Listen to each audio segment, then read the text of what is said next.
Yes, John Justice. It's Freedom Friday. I hope you're playing Nicole Kidman.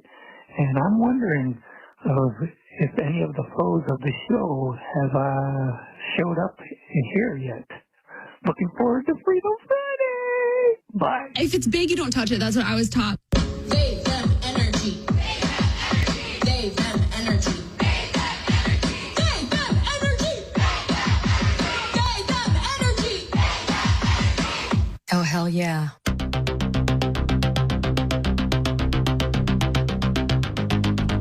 Don, you're a total rock star. Love you so much and love the talk radio audience all throughout Minnesota. You do such a great job. I'm a big fan. I think they vastly underestimate human horniness. He speaks through static waves at dawn, a voice that lingers when night is gone. Twin cities hum with stories spun. John Justice rides the rise. It's hot. It's very hot. Seam of fizz in a plastic cup. Star Wars dreams keep lifting him up. Costco Isles is sacred ground, where neon shadows spin around. I, as a heterosexual male, like the smell of women. Tune in to laugh at these morons. We come to this place for magic, to cry, to care. Here's the thing about women. Women are insane. All of us. That indescribable feeling we get. Yes, queens. And we go somewhere we've never been before. It's a bold strategy, Cotton. Let's see if it pays off for them. Somehow reborn. Together. Sound that I can feel. Somehow, heartbreak feels good in a place like this. You're fascinating to talk. Our heroes feel like the best part of us. And stories feel perfect and powerful. Because here, they are. I traveled all the way to Wisconsin. Get it started in here. It is a Freedom Friday here on the John Justice Show, presented by American Experiment.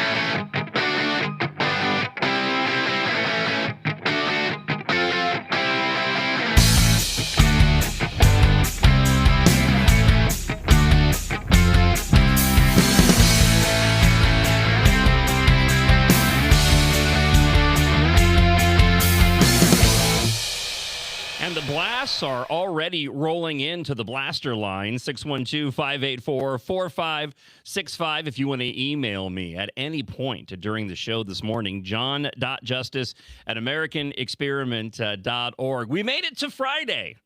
And a Freedom Friday, I think everybody has been anticipating the return, the official return of Freedom Friday. So in studio today, starting right around 6:30, I've actually heard that RNC committeeman A.K. Kamara may be here as early at 6:30 this morning. It's a shock. Producer Isaac is here. Isaac, that doesn't happen very often. Usually there's a time when A.K. Says he's going to show up, and then there's the actual time that A.K. Kamara actually shows up. So I respect that. I think he's very, very excited for Freedom Friday. Max Reimer should be joining him, Representative Max Reimer, shortly. Actually, right around that time as well, and I have a stack of items to talk with the crew this morning. Also, Katherine Johnson should be joining us right around 7 o'clock. Unfortunately, and damn you, Delta, I'm never flying Delta again. So Grace was heading out of town. She's going to Ohio. I have no idea why. Do you know why she's going to Ohio? No clue. Okay. What's in Ohio? Yeah, I don't have no idea because all of her relatives are here. Yeah, I don't know. Like her husband's from here, right? She told me. She did? Yeah. Just in one ear and out the other? Totally. Just don't even. We've had a lot going on, including the hanging of this sign over my shoulder, which was quite the ordeal yesterday for those that are watching on the live stream. So unfortunately, she was poised to join us this morning, but Delta went and changed her flight. And so she's probably right now at the airport listening to the show. Probably. In tears, lamenting the fact that she cannot be here for Freedom Friday. That's okay. I thought you were going to say she's lamenting the fact that I don't listen to her. Oh. But I think she already realized. Yeah, she knows. I think she already gets that. But that does afford us the opportunity throughout the show today to maybe sneak in even more comments from you on a Freedom Friday on the Blaster line. Again, 612-584-4565 if you want to leave a comment at any point during the show this morning. John. Happy Freedom Friday. This is Randy in Brooklyn Park. Hey, Randy. Just thought I'd say I remember your first day in town. I remember how excited your buddy, the late great Andrew Lee, was to have you here. I was a little concerned we lost our spur under the saddle of the local nutty Democrats, but glad to have you here for round two. I speak for a lot of other people. So good shows this week so far.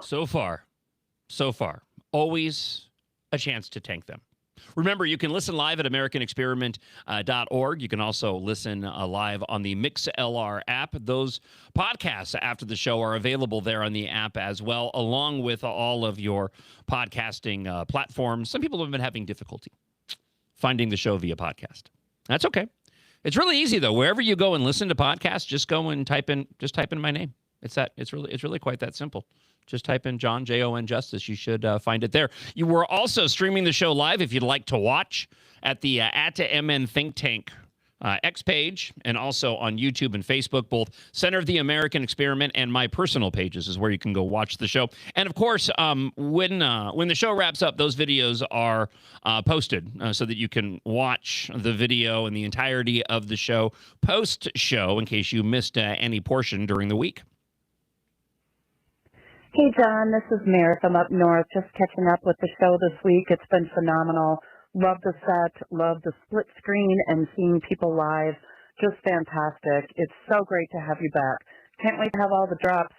Does crack cocaine make you act any differently? Oh, man, I gotta No. do that one. Is it safer than alcohol? Probably. Have a great Freedom Friday. I don't need drops when I have the friends of the show doing them for me. It's been really interesting from my perspective. I spent the entire first dry run show going over the history of what had transpired, what ended up bringing me here, how the other job went away. And during this week, it's really been kind of an exploration of how we're going to go and do the show moving forward. It's incredibly liberating being in this format. I've been air checking the shows because you should do that. Should check your work as a talk show host. Not everybody does, and often I have a hard time doing that because I don't know what it is I'm going to hear when I go and air check the show. But I came to the realization that so much of the typical radio show formatics I can kind of toss out the window in this new format. And I'm excited to see what becomes of what we're doing now. And really, it's only possible because of the support that I've received, the tremendous amount of support that I've received from Center of the American Experiment. And to celebrate the official launch week of the Jon Justice Show, head on over to AmericanExperiment.org. We have a merchandise page going up soon. But right now on the merchandise page, you can get yourself a Jon Justice Show mug. You can do that. Those are available there. Also on my page, if you make a donation to American Experiment, you get a brand new embroidered Jon Justice Show hat. They're very, very hot, by the way. Everybody who ordered and already made a donation, all of those hats have gone out, I believe, yesterday or the day before. So that's pretty. So that's pretty cool. So you should be receiving those hats soon. But help support the show, support what we're doing here as we look to grow and see, the potential of what the show can become. And it's really because of you guys who, out of the gate this week, have been going and checking out the show on a daily basis. And I cannot thank you. I cannot thank you enough. Let's start here. It is a Freedom Friday. I got a lot of interesting stories, both serious and not so serious. An update on the Cyclospora. I finally landed on it, by the way, Isaac. I was having trouble with that word earlier, and the reason why was because whatever news source I was using before was spelling it really oddly.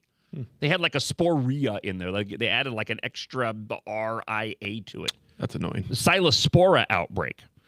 So there's an enduring ripple effect that has been taking place because of the Cyclospora outbreak connected to the shredded lettuce that has sickened thousands of people in the United States. The Associated Press reported that the federal health officials first linked Silospora's outbreak to the shredded iceberg lettuce served at Taco Bell restaurants in Indiana, Kentucky, Michigan, and Ohio.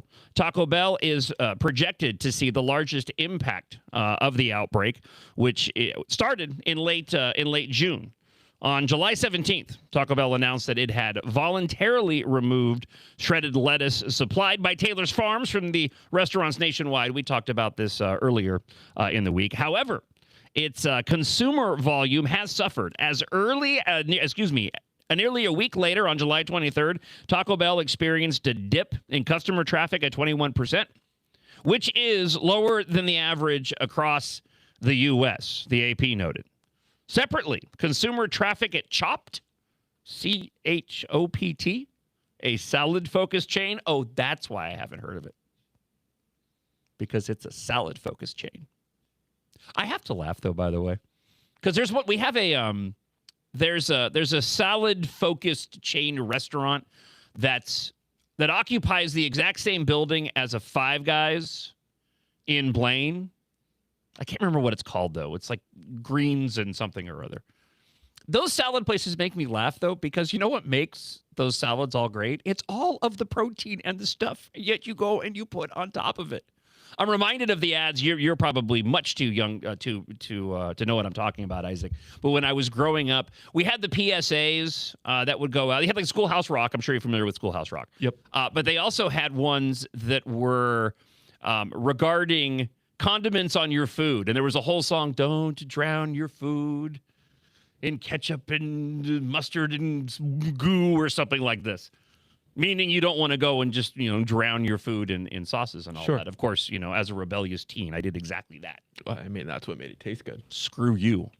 I'm only getting the chicken finger so that I can get the buttermilk ranch. I would drink it right out of the container if it was socially acceptable. Not saying that I have, though. Anyway, Chopt, that salad-focused chain that sparked the tangent I'm currently on. 105 locations. They need to do a better job of advertising. I assume they're just simply not available in Minnesota. That's my guess. Okay. They had a decline of 12% as well. M Science, another market research company, determined that the weekly spending at the salad chain Sweetgreen fell 10 percentage points. Compared to 2025. Okay, so why am I bringing all this up? Because I thought it was funny. Taco Bell is trying to win back customers. So they've been doing a bunch of specials. So last week they offered $1 enchiritos in a bid to win back customers after experiencing double-digit traffic decline following the outbreak. Sourced to that lettuce. So Taco Bell was my go-to for the longest time. Like once a week driving home from work, I would, doing that thing with my fingers, reward myself with Taco Bell. It's funny, though, because I don't know when it was, and I did not change my ordering habits, but there was a moment when I was driving home because it was a luxury. I was buying a few items, usually a bean burrito with extra cheese, sour cream, and no onions. Sometimes I would get items off the breakfast menu, but usually involved in that was some type of quesadilla, either a breakfast quesadilla or a chicken quesadilla, because they would do lunch in the afternoons. And Taco Bell is not a sponsor, so they're getting all of this for free, by the way. And then usually I would grab like one more lesser item. Sometimes the egg and sausage wrap burrito, just really simple. It's usually I got about 3 items. I'm driving home one day and I suddenly realized it's like all of these items are almost exactly the same. They're just packaged differently. Like my, like if you get a quesadilla and then you get a chicken burrito, it's just one's like a tube and the other one's flat. Do I care? No, because it's tasty. So last week, Taco Bell went even further, breaking out an even bigger gun. They offered their signature Mexican pizza for $1. They only did it for one day, though. That was on the 28th, so if you were thinking about going and getting one cheap, unfortunately, you can't. The deal was available in-store or on the Taco Bell app. By the way, you can actually listen to the John Justice Show on the Taco Bell app as well. I don't know if anybody knows that or not. Wouldn't that be amazing? Maybe we should work on doing that. All these places have apps now. Why don't we offer free That's true. streaming of the show maybe we need to reach out to Chopped. See if they have an app and they want to stream the John Justice Show live on their app. I'm talking enough about their food this morning for crying out loud. They might as well, right? The Mexican pizza typically retails for $5.69. That seems like a lot. A lot. It's a totally made up thing, by the way. The only reason why they call it a Mexican pizza is because it's shaped in a circle. That's it. They're great. I couldn't tell you the last time I had a Mexican pizza, but they are fantastic. Is that cultural appropriation of Italians, by the way? Like, are there Italians that are upset? Going, I'm never going to eat a Taco Bell. They culturally appropriated my homeland's signature dish of pizza. That's interesting. No, that's why I'm here, Isaac. I feel like we've appropriated it so much already that, Is that what it is? Yeah. Or is it a wash because because the Mexican pizza is already considered like a minority fast food? It's already committed the sin. So therefore they're allowed to culturally appropriate. Okay. Yep. Customers who join the rewards program can also claim a medium drink for $1. I never found the drink promotions at any of these places worth it. Like whenever somebody's going to give you a special and they toss in a free drink, I just kind of go, it's just a drink. I can just have water. Give me something. Oh, that's a bad take. Give me something tangible. Really? You think that's a bad take? Yeah. You like the free drink promotion? Yeah. There was nothing like McDonald's $1 any size deal. You could get for $1, you could get any size soft drink. It was the best. All right, maybe my protest is personal because I don't do soda anymore. Perhaps that's it. Yeah, I don't do soda either. Usually I do lemonade. All right, then I don't know what you're talking about. Yeah, I can't get behind you. I like a good lemonade. Do you? Yeah. We do bubblies. We do. We do. We're a bubbly or sparkling water type family. We are giving way too many companies free promotion right now. Well, I want to get advertisers on the show. Yeah. All right. Tell them to email. Yeah, we haven't heard. The talk back from earlier was like, have you heard from the foes of the show yet? I haven't. I'm waiting. I know they're out there. They're still trying to find the show, too. Yeah, there are friends of the show that are having difficulty finding the show despite our best efforts to let everybody know how to listen. And I have no problem with that, by the way. If you have an issue in, listening to the show, email Isaac. You can email me, john.justice at americanexperiment.org. But you make a good point. Like, if there are intelligent friends of the show having difficulty finding it, despite all of our efforts to make sure that we gave everybody enough places to go and listen to it, I imagine the foes of the show, they might never make it. They probably destroy. How many keyboards have been destroyed at this point in time? I can't find him. Where is he? I want to listen because he makes me so angry and I can't quit him. Let's go to the blaster line. I must have never seen that food PSA to which you refer. Really? Because I use lettuce as a garnish for my ranch dressing. There you go. Yeah. I need to find that. Yeah, don't drown your food. It was a catchy jingle. Again, I did not abide by it, but I still think about it to this day. Let's go and hear from a friend of the show, James. Good morning, John. I get to hear you live this morning. I'm on my way to Toma. Looking so forward to Freedom Friday and hearing all the other friends of the show. You guys have a great day. I'm glad you're on to your next stage in life. That sounds so final. Your next stage in life. Thank you, James. It's always good to hear from you. And thank you for sending us the blast this morning. Let's go and hear from Nancy. Hey, good morning, John. Oh, good to hear from you Dennis. again. Dennis from Southwest Minnesota. Sorry, Dennis. Hey, question for you. Are you planning on doing the state fair this year? Do we need to raise money to get you a booth? Just some thoughts. Hey, awesome to have you back. Have a good day. We can always raise money. Make no mistake. But yes, I will be at the state fair. I believe 29th. Isaac, are you up on that? You're probably not, but I think I'm there on the 29th. That sounds right. Whatever that Saturday is. I'm 99.9% sure that I'm going to be at the state fair on the 29th from 11 to 1. The 29th is a Saturday. That is when we have our booth. Okay. So yes. So that is when I will be there and when you can come on by, and hopefully we will have a lot of merchandise to share with you on that day. A few more items on Taco Bell and then we'll move on. Let's see here. Following the initial reports of the outbreak, as mentioned in the previous story, the foot traffic at Taco Bell fell. Since then, however, social media discussions have shifted the blame away from Taco Bell and toward Taylor Farms, according to the analytics company Peak Metrics. Despite the, and this was the thought that I have. I get to the end of this piece here, and it says, despite the significant short-term impact of the Psilospora outbreak, some analysts believe the damage to Taco Bell is unlikely to last long, noting the company has made the right moves in order to, and their swift action, to remove the affected lettuce and public communication. Yum Brands. This is so funny. I always laugh.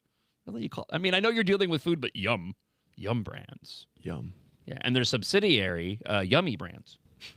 Yum Brands reports its second quarter results on July 30th and will likely provide more color on the impact of the outbreak had on Taco Bell. And yeah, they actually did better. That was my thought with this whole thing, is that it was short-term loss, long-term gain.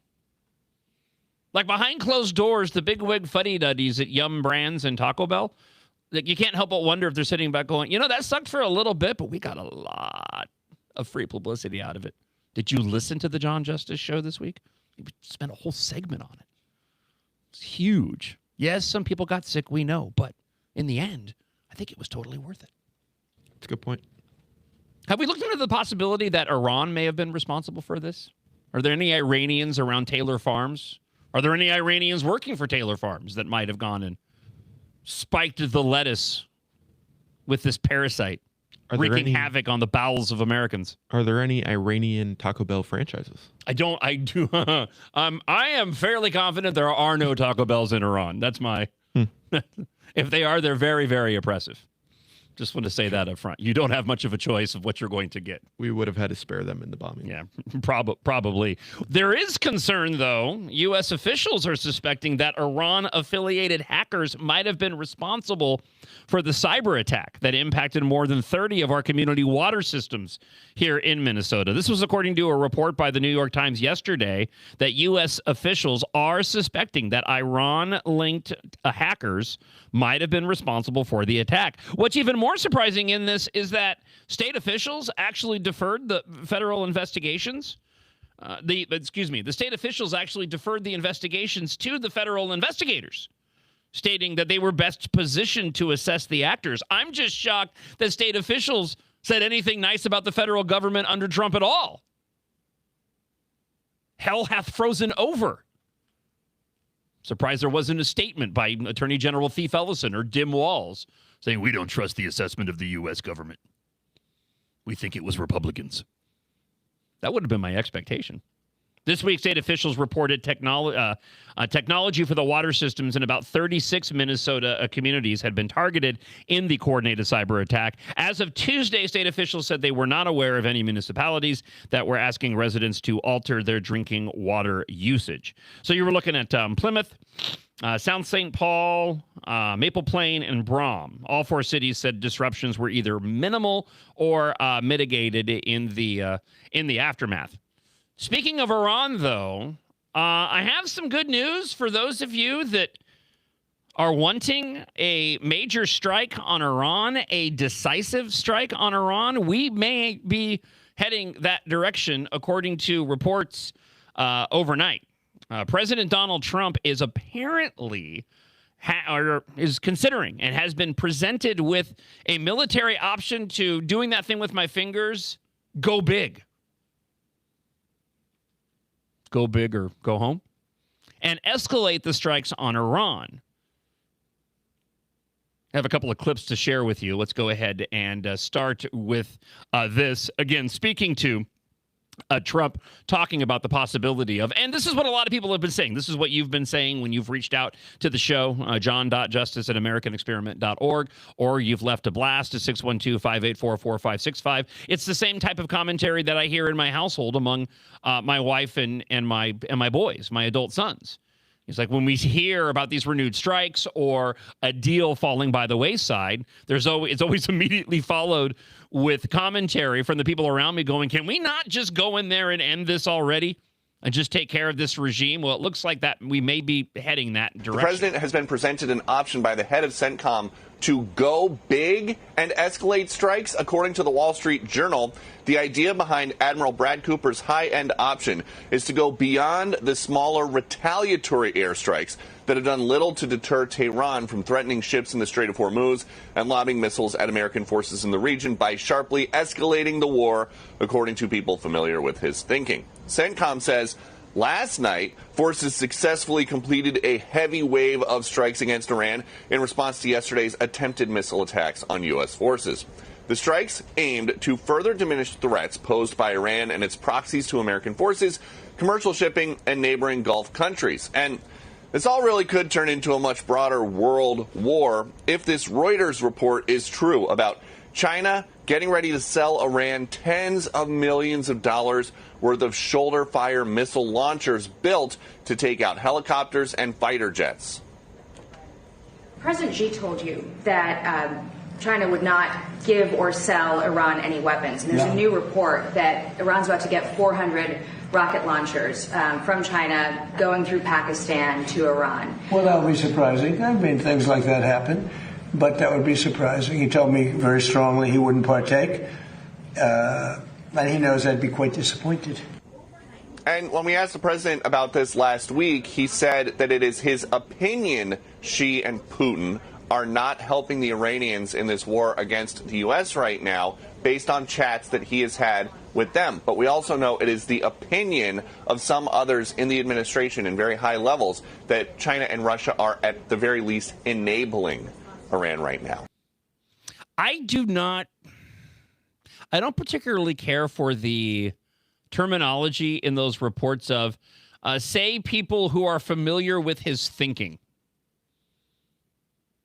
What does that exactly mean?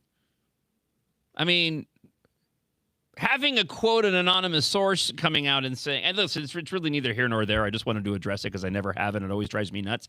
Saying, according to anonymous sources close to the president. Okay. But then you have, according to people familiar with his thinking. It's just kind of a fancy way to say, yeah, somebody overheard Trump talking about it. I don't know. Maybe it's a little petty on a Freedom Friday. I have more audio commentary, including, I talked yesterday regarding Iran. I got a couple more items regarding Iran, including yesterday when I was laying out the difficulty of doing something decisive. Getting proper context on the geography, the size of Iran being about a third the size of the United States, and how the military and the different factions within Iran are so divided. And a lot of them are basically conducting their own military activity apart, absent from the central command in Tehran. And I actually have a comment relating to that in just a moment. First off, though, I do want to go back to the blaster line. 612-584-4565. We have a comment about the water hacking. Hey, John and Isaac. Great to hear you. About a week and a half before these Minnesota towns had their issue with their water systems being potentially hacked, a western Wisconsin town had a water shortage that was sudden and significant, and some residents had no water. Plus, when the water came back on, it had been so low they had to boil water. And then the local medical facility also lost its electronic medical record, so it was all happening at the same time. And we've not heard how such a large coincidence could have possibly happened all at once, but I'm suspicious of the reason. There's a news cycle phenomenon that takes place, and I feel like it's starting to happen now.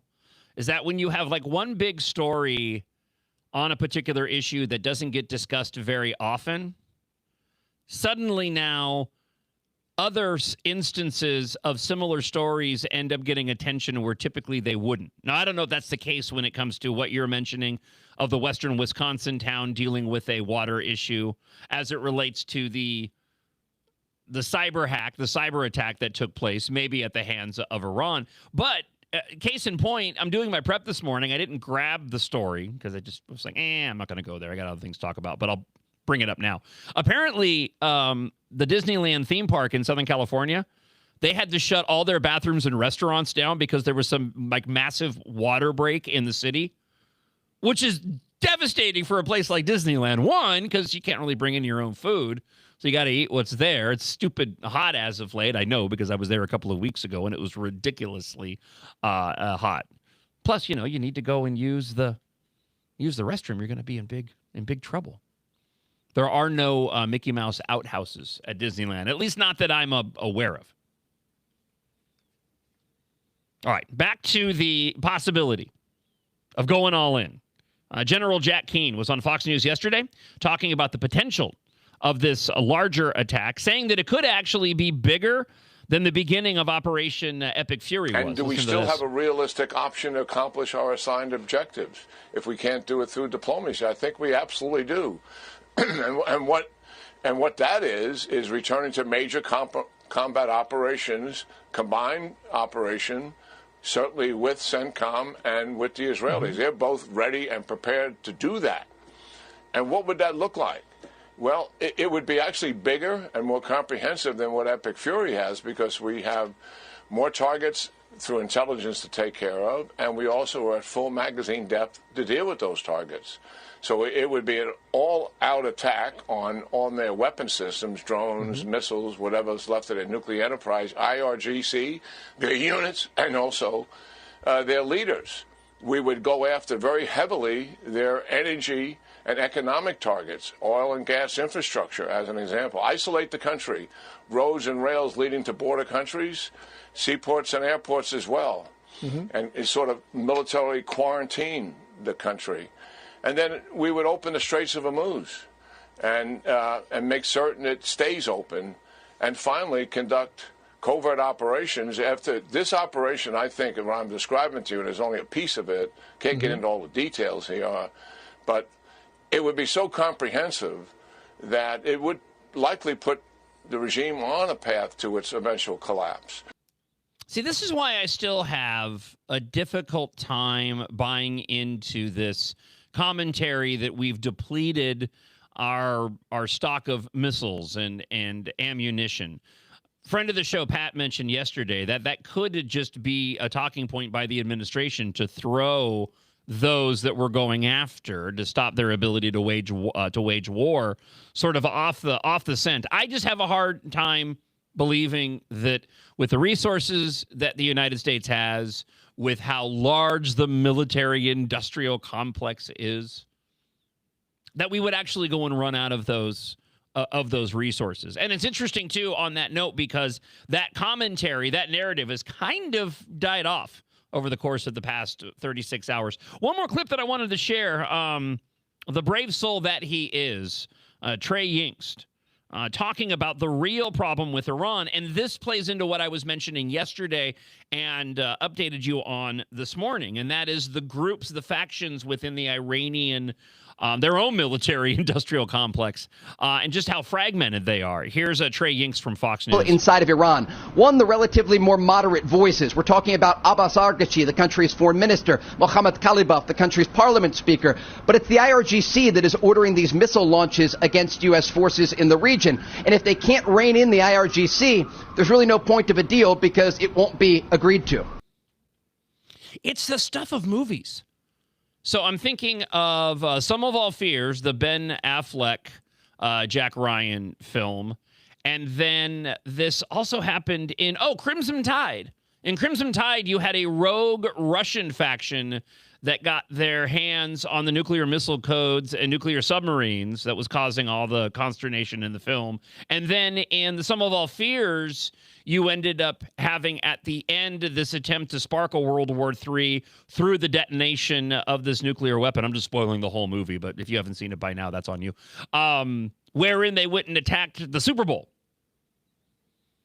And therefore, this was an attempt to spark this world war. And there was a faction of Russians in that film that were in on this and operating on their own as well. So we'll certainly be keeping an eye on this. And as I said, maybe a lot of our desire for a decisive blow against Iran, it might happen soon. I'll share just, since it's a Freedom Friday, I want to share one little more anecdotal story on a completely different level, but it popped into my head in all of this. I had to have... I raced BMX bikes when I was a kid. Did so for several years. And then I quit for a couple of years when I reached sort of my teen years, and I was going out, to the club, trolling for women. And I got back into it when I was 19 years old. And in training to get back into it, I ended up wrecking. So I was practicing at a track. I overestimated the track, one of the first tabletops on the straightaway. I ended up crashing, hyperextended my knee, and I had to have reconstructive knee surgery. So I had a cast on for like 3 weeks, and when they took the cast off, my leg had just shrunk. It was just this shriveled stick, okay? And it was completely stiff. Like I couldn't move it at all. And they said, well, because of the scar tissue and the extent of the surgery, this is what is, this is going to take some therapy to work your knee through, right? You should appreciate this. You're into sports, Isaac. So I jokingly said to them, I said, hey, can you guys just not knock me out and break my knee loose and take care of this all in one decisive move? And like, oh, no, can't do that, because there's too much scar tissue and we could hurt the work that was done to reconstruct your knee. I'm like, okay, fine. So I did like a month's worth of therapy going in a couple times a week to have them loosen it up, and they couldn't get my knee loose. It was stuck. So you know what they did? They went and they knocked me out and they broke it loose when I was asleep. I remember when I woke up from the anesthesia, the doctor went and looked at me and he was like, hey, so did you feel any of that? And I was like, no, why? He's like, oh, because when we started, you hopped up and you started yelling at us. Because I guess they were using the anesthesia that makes you go and forget. See, it's just like the Iran story, right? First, they say right now we've been doing therapy, targeted strikes, not getting the job done. So soon we just need to go in there and just break that sucker loose. Make it happen. I was wondering how you're going to tie that in. Yeah, was it? Yeah. I almost forgot that I needed to actually find an ending on that story. That was pretty good. I almost thought for a moment, I think I may have gone too far and I forgot the whole purpose of why I was telling that story in the first place. How do I land this? Good morning, John, and happy Freedom Friday. Oh my gosh, what you played in the beginning was like, he's back. Oh my gosh, I am so looking forward to the show. And I've got to tell you, you know what I really like? I get an email from the American Experiment, and it gets me directly to the Mixler. All I have to do is click listen here, and it takes me straight to the app, and I get you just like that. All right, happy Freedom Friday, my friend. Great to hear from you. I believe that was Commander Kubi, if I'm not mistaken. And I'm going to take this moment on a Freedom Friday to welcome in veteran of Freedom Friday, representative to you, the people, Max Reimer. Good morning, Max. How are you this morning, sir? I can't believe we're here. There we go. Yeah. Hello. Yeah. We got him now? Am I here? There we go. I can hear myself. What's up, buddy? I'm here. It's good to see you. We're back. You're probably, of all of my, and this is of no offense to anybody else whatsoever, okay? I just want to say I'm the best. You can just say it. Well, I will say, you've been the most enthusiastic about this new venture of the John Justice Show. I mean, a lot of people have been excited, but for you, I know that every time in our group chats when it's come up, it just seems like you've been the most excited that we were able to go ahead and launch this. But it's great to see you. It's good to be here. Long time no see. It's been a little while. Obviously, we've been texting back and forth as this has come to fruition. But yeah, I'm thrilled. You look at all of the time that we spent together at your former employer. And you landing with Center of the American Experiment. The studio is incredible. I think this is a match made in heaven. Yeah. Yeah. I'm awesome. I'm excited for the change in the format. I mentioned this at the top of the show that sort of we've been navigating this week.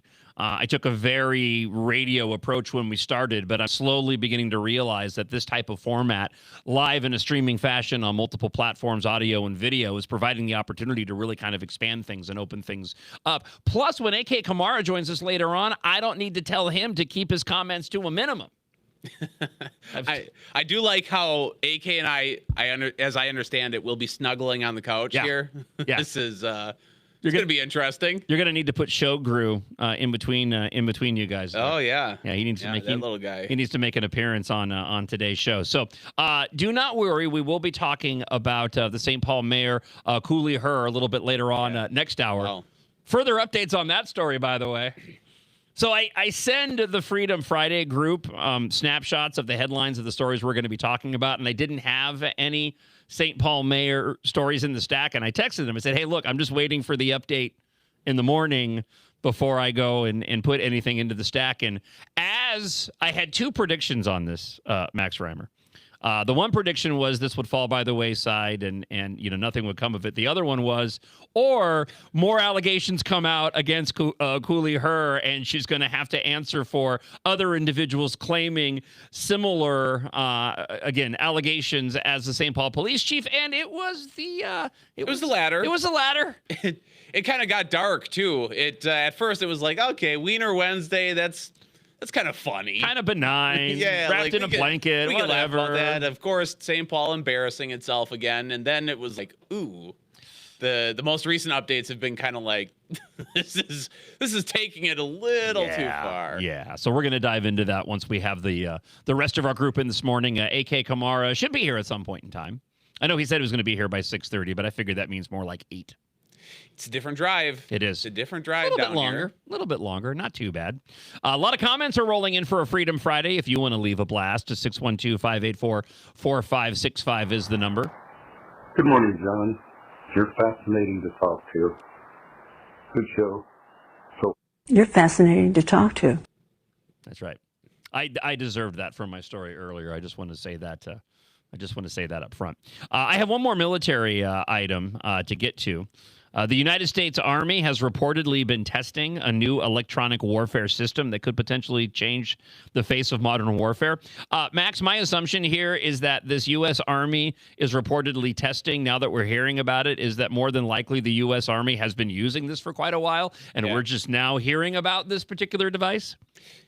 Yeah, this story, it's interesting because it reminds me of remember the Maduro raid where we found out about the vibration weapons they were using, and you had these like security guards who were going on record about the whole Maduro raid, and they were saying like basically felt our inside shaking and we were paralyzed. It's like, wow, how long have we been using that? Well, and this sounds like it might be something similar. They're calling it the Hammer of the Gods. Oh my God. Okay. I mean, Trump named that one himself. Or Pete did. Yeah, Hammer of the Gods. That's sick. Yeah, the Hammer of the Gods, right? Yeah. I don't know. It's a bit over the top, but I would rather have that than a designation of, the RZZ like 2000. The 49QX weapon. So it works by scrambling the navigation systems of targeted weapons and doing so without detection, so they cannot strike their intended targets from a distance without revealing themselves. So the most recent test, which occurred during the Project Convergence Capstone 6 experiment in mid-July. Yeah, everybody's familiar with that, right? Yeah. Yeah, it's just I heard about that. Yeah, they were just talking about it in the hallway yesterday.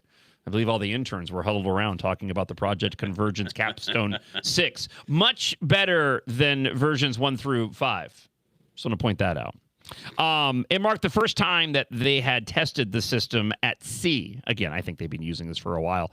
So the system uses a portable signal disruptor that emits radio signals capable of jamming multiple positioning.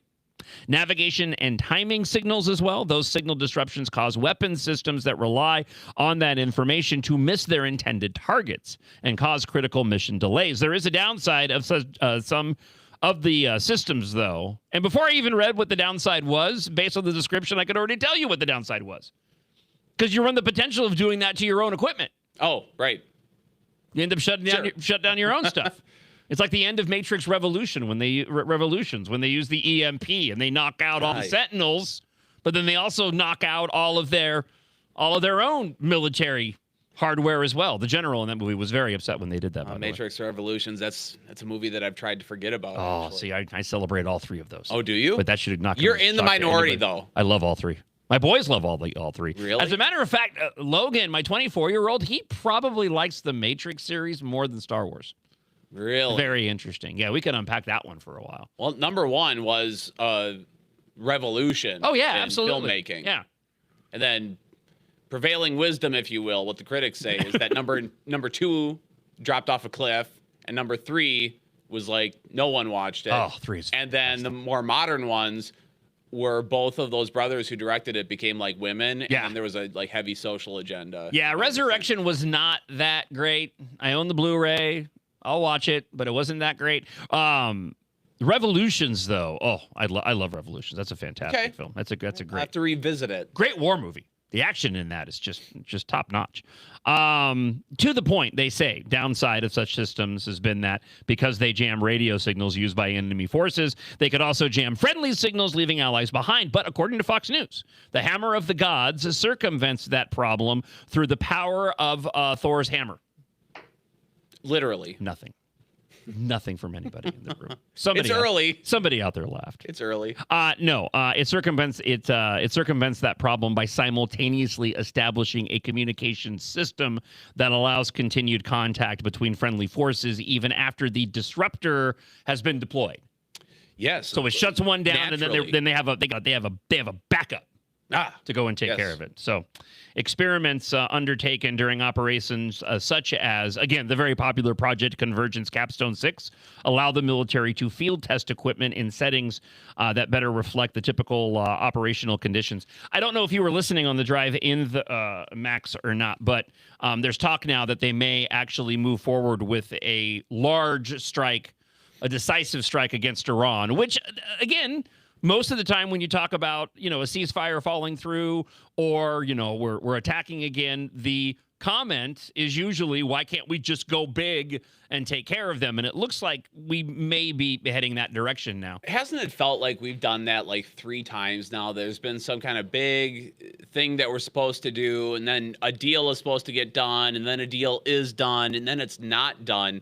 I said when we were on the radio, I said that we really had this summer to kind of decide this war in Iran and then have the economy recover and try to like focus on domestic issues. It feels to me, and I'm no military expert, I happen to like a lot of the people who are currently in the administration when it comes to these foreign conflicts, but it seems to me like it's getting away from us a little bit, John. That's how it feels to me. Yeah, I've been following this closely. Just because I find the whole thing really, really interesting, even beyond talking about it on the show. I just have an interest in this. I mean, when we're engaged in this type of military activity, it certainly grabs my attention.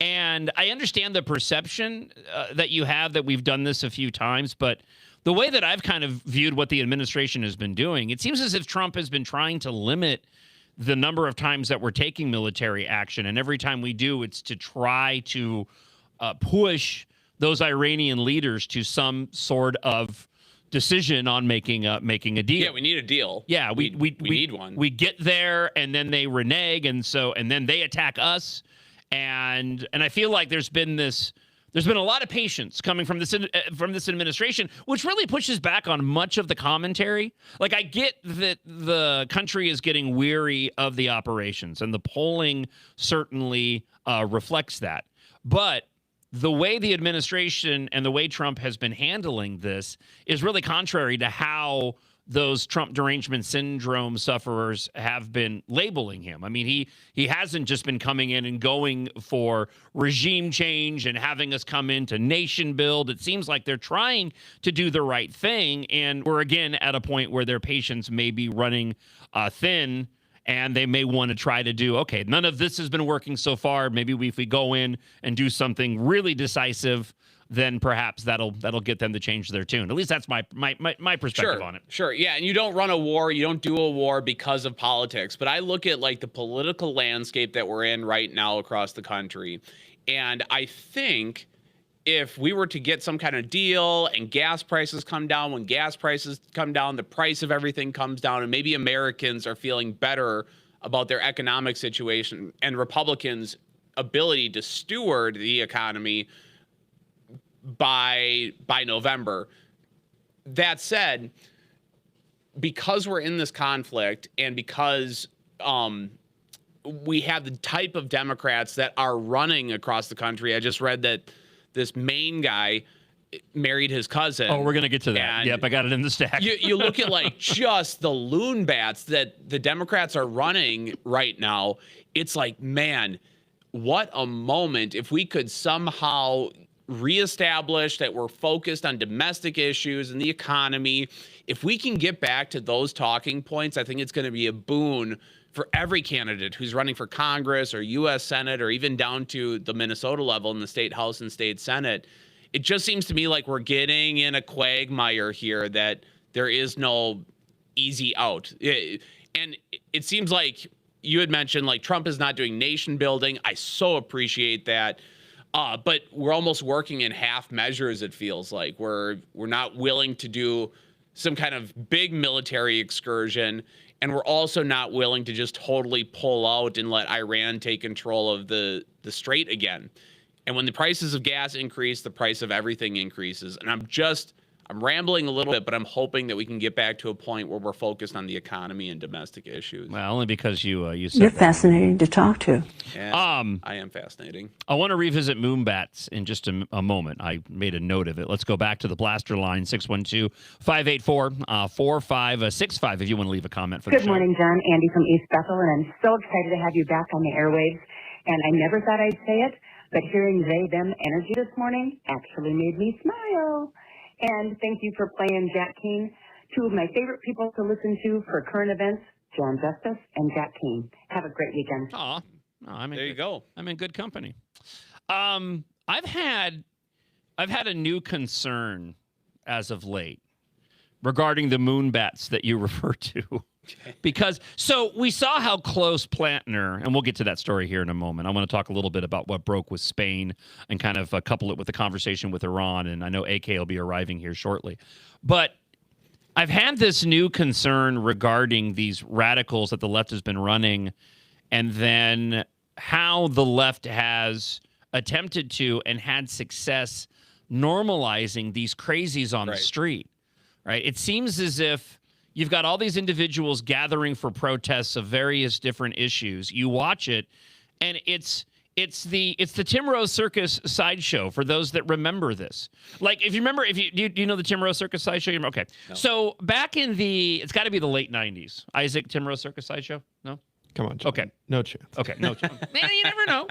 So the Tim Rose Circus sideshow was this group of individuals that were exactly as they are described. It was run by this guy, Tim Rose, this dude that was tatted from forehead to feet, right? Yeah. Big gauges in his ear. Everything was pierced. I think his tongue was split. One of these guys. That. One of these guys, right? But he had this whole group of these wildly eccentric, over-the-top characters that would go and they'd go on tour with like rock bands. There was one Lollapalooza tour where, one of the early ones actually, where the Tim Rose Circus sideshow was one of the performers in between the various artists of Nine Inch Nails and Ice Cube's or Ice-T's Body Count, right? But now, like, that group's not going to exist anymore. Because all you have to do is go to any Democrat rally, and you're going to see individuals that look way more extreme and over the top and ridiculous for sure than these individuals who used to just be an oddity on stage because people wouldn't see them in real life. My concern is the Democrats have gone and normalized this anti-social group of individuals to the point where I'm convinced that the more wackadoodle you are, the better chance you might have to get elected. Melinda was talking to me last night, and she does this thing every once in a while. I had to call her out on it. I'm fascinating to talk to, and then I'll let Max get in on this. But I was going to bed, and right before I go to sleep, she starts to bring me some political talking point.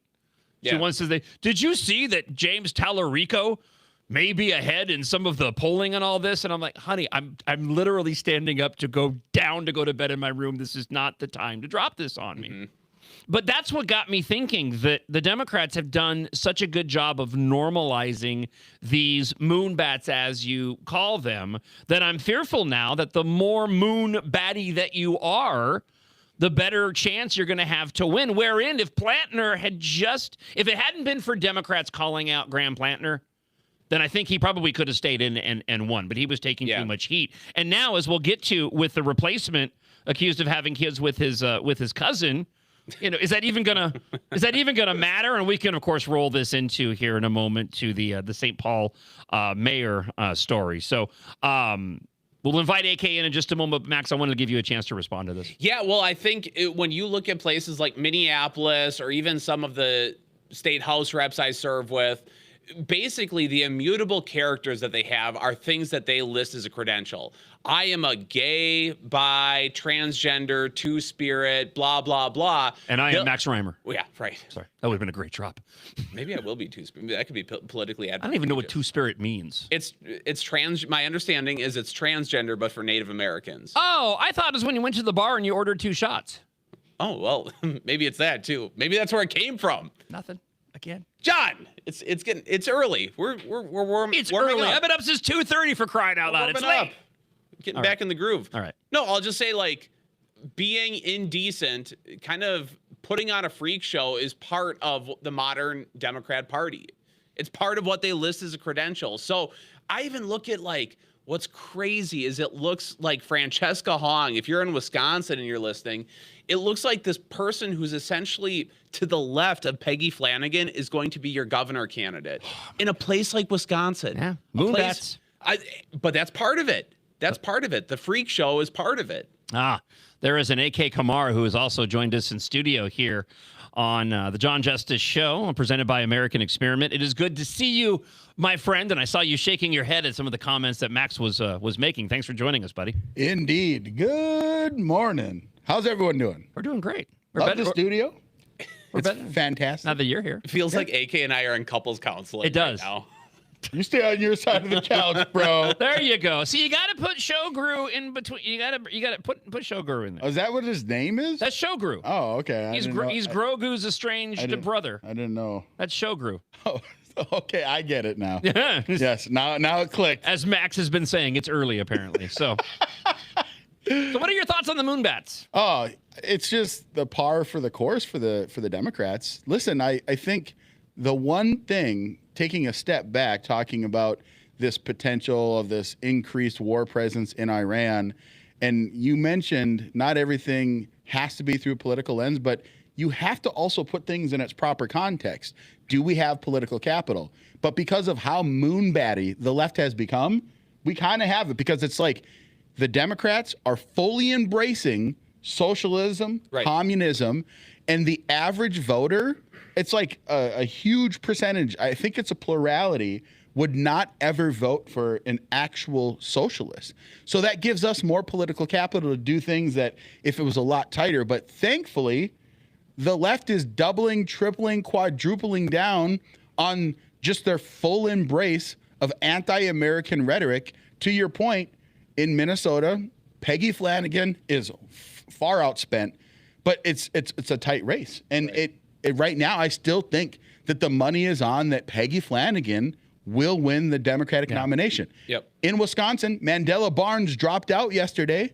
And again, she is an avowed leftist. That's who the Democrat nominee is going to be. So I think that that's just what the left has done, is instead of moderating their positions, they've leaned further left. And what that's required then is that all of the avowed socialists become their base. So they can't abandon their base, otherwise they'll lose. And my hope, actually, is that the Democrats party splits in two and Republicans will win forever, just because there's not enough of one specific vote going to the Democrats.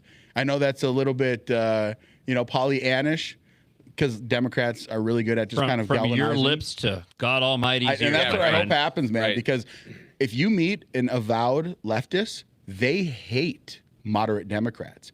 They're worse than Republicans, so hopefully it fractures them. Yeah, they expect the GOP to be traitors to their cause. If somebody that's supposed to be aligned with them, it ends up being a bridge too far. All right, we have comments that have rolled into the blaster line. If you want to leave us a blast, to 612-584-4565. One of our favorite blasters, friend of the show, Scott.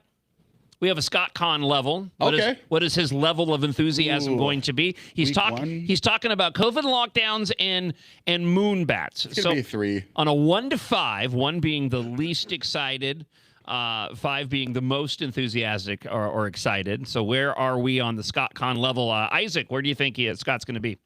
I don't know. He was at a 4.5 yesterday. Yeah, he was pegging yesterday. I don't know. I think he brings it down a little bit. Give me just a Scott Con 2 today. Oh, you're going 2. All right. Yeah. AK, you're at Scott Con 3. Scott Con 3. I'm going to be a 2 as well. All right. I'm going to split the difference and say I don't think it's splitting the difference. I'm going to say 4, just to be a contrarian. Let's see what Scott has to say this morning on the blaster line. Maybe. Good morning, John, Max, and Isaac. As to the Moonbats, I think once the COVID lockdown started and everybody was getting a check to stay home, these Democrats and lefties have all found a way to get the Moonbats to always continue to vote for them, and they are flourishing and growing exponentially, and that's, as you said, John, something to be concerned about. Yeah, that was like a 1, maybe. Yeah, 2. He came in hot, and then he just... Yeah, it kind of was like a 2.5, and then Got a lot of vocal fluctuation in that one. Then it kind of narrowed down. He's right, though. A little bit. So. He's right. COVID, with all this Fauci news, a lot of that stuff was being drummed back up within me. Like, how did I feel in 2020 and 2021? And he's so right. COVID, the whole response to it, it broke society, and it broke these leftists. They have never been the same since. They've been more bold since then, and like their prescriptions to all of our societal ails have like gone even further left, and the boldness is what shocks me. Just the fact that they feel like they can run these candidates and normal society will vote for them is pretty shocking. Well, and to that, we talked quite a bit and played audio of the Anthony Fauci hearing wherein he invoked the Fifth Amendment, 111, 112 times or whatever. Yeah. Part of the issue, and I don't want to spend too much time on this, and as we head in here to hour 2 on the John Justice Show presented by American Experiment. I, of course, am John Justice. I'm glad you're with the show this morning. Remember, you can watch on YouTube and Facebook and the MN Think Tank X feed as well while you listen at AmericanExperiment.org or on the MixLR app. But we have producer Isaac, and we have Max Reimer, AK Kamara with us in studio, and Katherine Johnson should be here soon. But watching the Fauci hearing, seeing the comments from those that were hammering him, and Max, to what you were saying, a big part of the issue, because I completely agree with you, COVID did such devastation to the country in ways that I don't even think most people realize. We're not talking about it. We're not talking about it because of how divisive COVID was. And we should be having a conversation, especially, I'm seeing a smattering of this now, and I hope it grows, but I'm seeing a lot of conversations circling around how young people who have now sort of grown up post-COVID in the same way that young people had grown up post-9/11, they don't know how to communicate with each other anymore. We're having this crisis in the country of young people that just don't even know how to interact. And we need to start having a serious conversation about that here in the country. But unfortunately, that's all mired in the divisiveness of COVID. And it's incredibly unfortunate. And I hope that changes in the near future. Because if we can't talk about it, we're not going to be able to go and do anything about it. And one of the not talked about things that we just seem to move past, because a lot of the prevailing wisdom in 2022 and beyond was you have to move beyond COVID. You have to start talking about something else. You have to focus on other issues.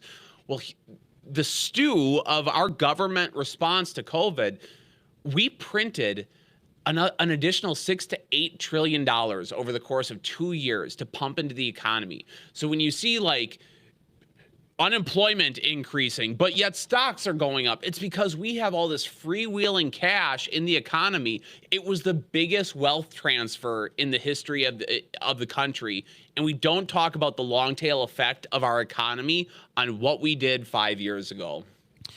We are very pleased as she gets herself situated to welcome in the representation of the American Experiment podcast, Katherine Johnson. Good morning. Good morning. Well, good morning. She's here, I promise. Sorry, my fault. Go ahead, Katherine. There you go. Hello. It's so good to be back. I've been waiting for this day for so long. It's incredible. So many people have.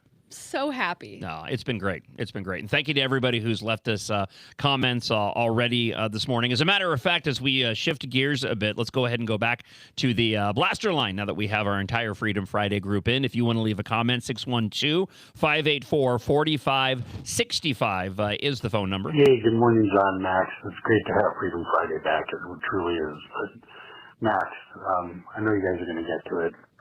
The main guy didn't marry his cousin. That's sick. He only lives with her and has sex with her and has kids with her. All right. Only Ilhan marries her family. So happy Freedom Friday. Great to have you back. Yeah, I should have corrected myself. They are not married. Thank you for the clarification there. I'm glad that we cleared that up because it makes all the difference when it comes to this particular story. No, it's good to be accurate. I don't want to push back too hard. Yeah, they are not married. They just have children together. Let's go here briefly. So, Democrat U.S. Senate candidate Troy Jackson, 2 children with his second cousin, longtime partner Lana Peltier, according to the genealogical records first reported by journalist Steve Robinson. Jackson, a former Maine Senate president, became the Democrats' nominee after the party's previous candidate, Graham Plantner, withdrew from the race amid rape allegations. Can we? Okay, hold on. Let me just stop. Hang on. That headline. Yeah, just stop. Time out. Other than that, Mrs. Lincoln, how was the play? Flag on the field. Okay, you go through all of that with Plantner. You don't vet the next guy and go, can we just get one person who has a completely clean slate? We immediately go to the guy who had a legal relationship under Maine law, but in most other states, it just gives you the icks. Just in your soul, it gives you an ick. Like, we are not in an era where there's a sparse population, okay? We're not in like some small hamlet in Europe where you already have slim pickings. We're the United States of America, 300 plus million people, and you have to settle on your second cousin? My goodness, man. You know what, guys? Love is love. No, yeah, apparently. It is not. Love is love among the kissing cousins. I have 4th cousins that I call, I say, this is my cousin. That even 4th cousin, I'm like, reminds me kind of like my mom's side of the family. I can't imagine my second cousin. No. It's repulsive. Crazy. But welcome to the modern Democrat Party. They're like, yeah, man, love is love, bro. Also, Susan Collins just being the luckiest human alive. Yeah, I know. What in the world? God's hand is on Susan Collins. Right. Yeah, just keep bringing out those Democrat candidates, all right? Yeah, just keep on doing it. I was taught. I saw the story. At first, I thought it was another Babylon Bee story. Well, let me get back to details, and then I'll tell my little fascinating to talk to story. This forced Democrats to replace their Senate standard bearer in one of the nation's most closely watched contests. We're working off of an article here from the Daily Wire. According to those genealogical records, Jackson and Peltier, I'm probably saying that wrong again, but share the same great-grandparents, Thomas Peltier and Edith Thibodeau. Their daughter, Albertine, was Jackson's grandmother, while their son, Louis Peltier Sr., was Peltier's grandfather, making the couple second cousins. Who's on first? I don't know. Third base. Yeah. So Jackson and Peltier have been together since high school. Aw, that's so sweet. Doesn't make it any better. I don't know. It's just so gross. No, it makes it worse because their parents should have been like, oh, no, don't do that. Yeah, I can't do that. Stay away. And simultaneously, third, high school, they were in high school and are the parents and simultaneously third cousins of 2 adult sons. Now, while state law prohibits marriages between first cousins without additional statutory requirements, it places no restrictions on second cousins marrying or having children. I will never forget at an incredibly young age, and I had to be, 6, 7 maybe. I was at my grandmother's house and our cousins came over, right? And it was probably, 6, 7, are we starting to notice girls by then, guys? I don't remember. 6 or 7, no. 8, girls 9, are still 10. icky. So probably like 10, probably more like 10 or 11, right? Probably a little 10. bit better. Okay. I had my first girlfriend at 10. Okay. Oh, yeah, that makes 10 sense. or 11. 10. But I remember we had cousins that came over, and there was a few of them, and I was like, well, hey. It's cousin's all right looking, and I remember, I'll never forget. Like it was either my dad or another relative going, John, you're gawking, and they're your cousin. You can't do that. And I was like, oh, that's not bad. Is that their relatives? I can't. So you learned that at 6, 7, 10 years old. 10 years old. Yeah, and then I went, oh, okay, now I understand, and I'm no longer gonna go and gawk. So you learn that at an early age. Yeah, well, Mr. Troy Jackson certainly didn't.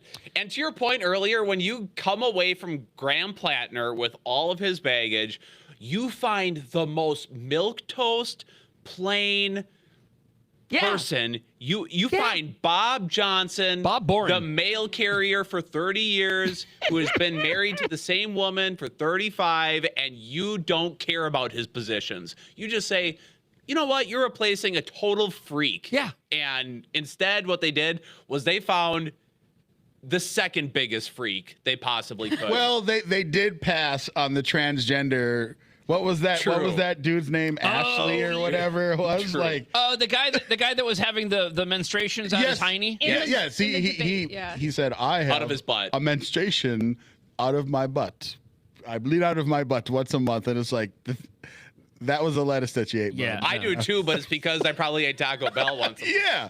It's because of my daily Taco Bell, right? Got that psilospora. But this is, like I said earlier, that this is what the Democrat Party is. And thankfully, because of how just terrifying they are, it's like, I don't think normal people, it's hard to find a normal person that not only will call themselves a Democrat, but that will actually be able to have the support of the Democrat base in all of these states.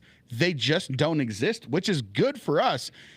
Thankfully, they're not finding normal people. Every single one, like you can just go across the nation, even the ones that seem like there might be a little normal, like James Tallarico, you're like, oh, what did you say? You're a Christian and you thank Islam for bringing you closer to Christianity? Like, that doesn't even make sense.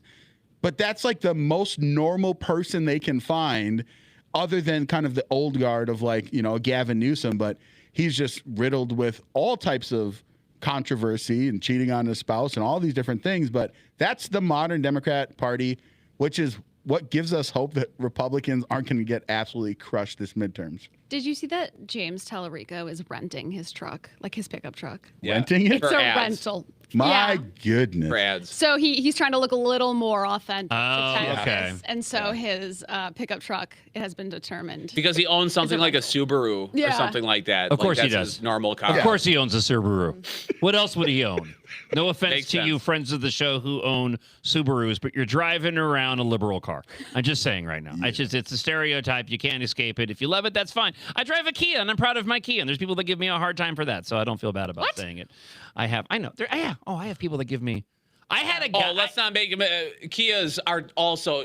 And this is coming from a guy who drove a Kia Soul for 10 years. That is also a liberal Well, that's car. different. Is it really?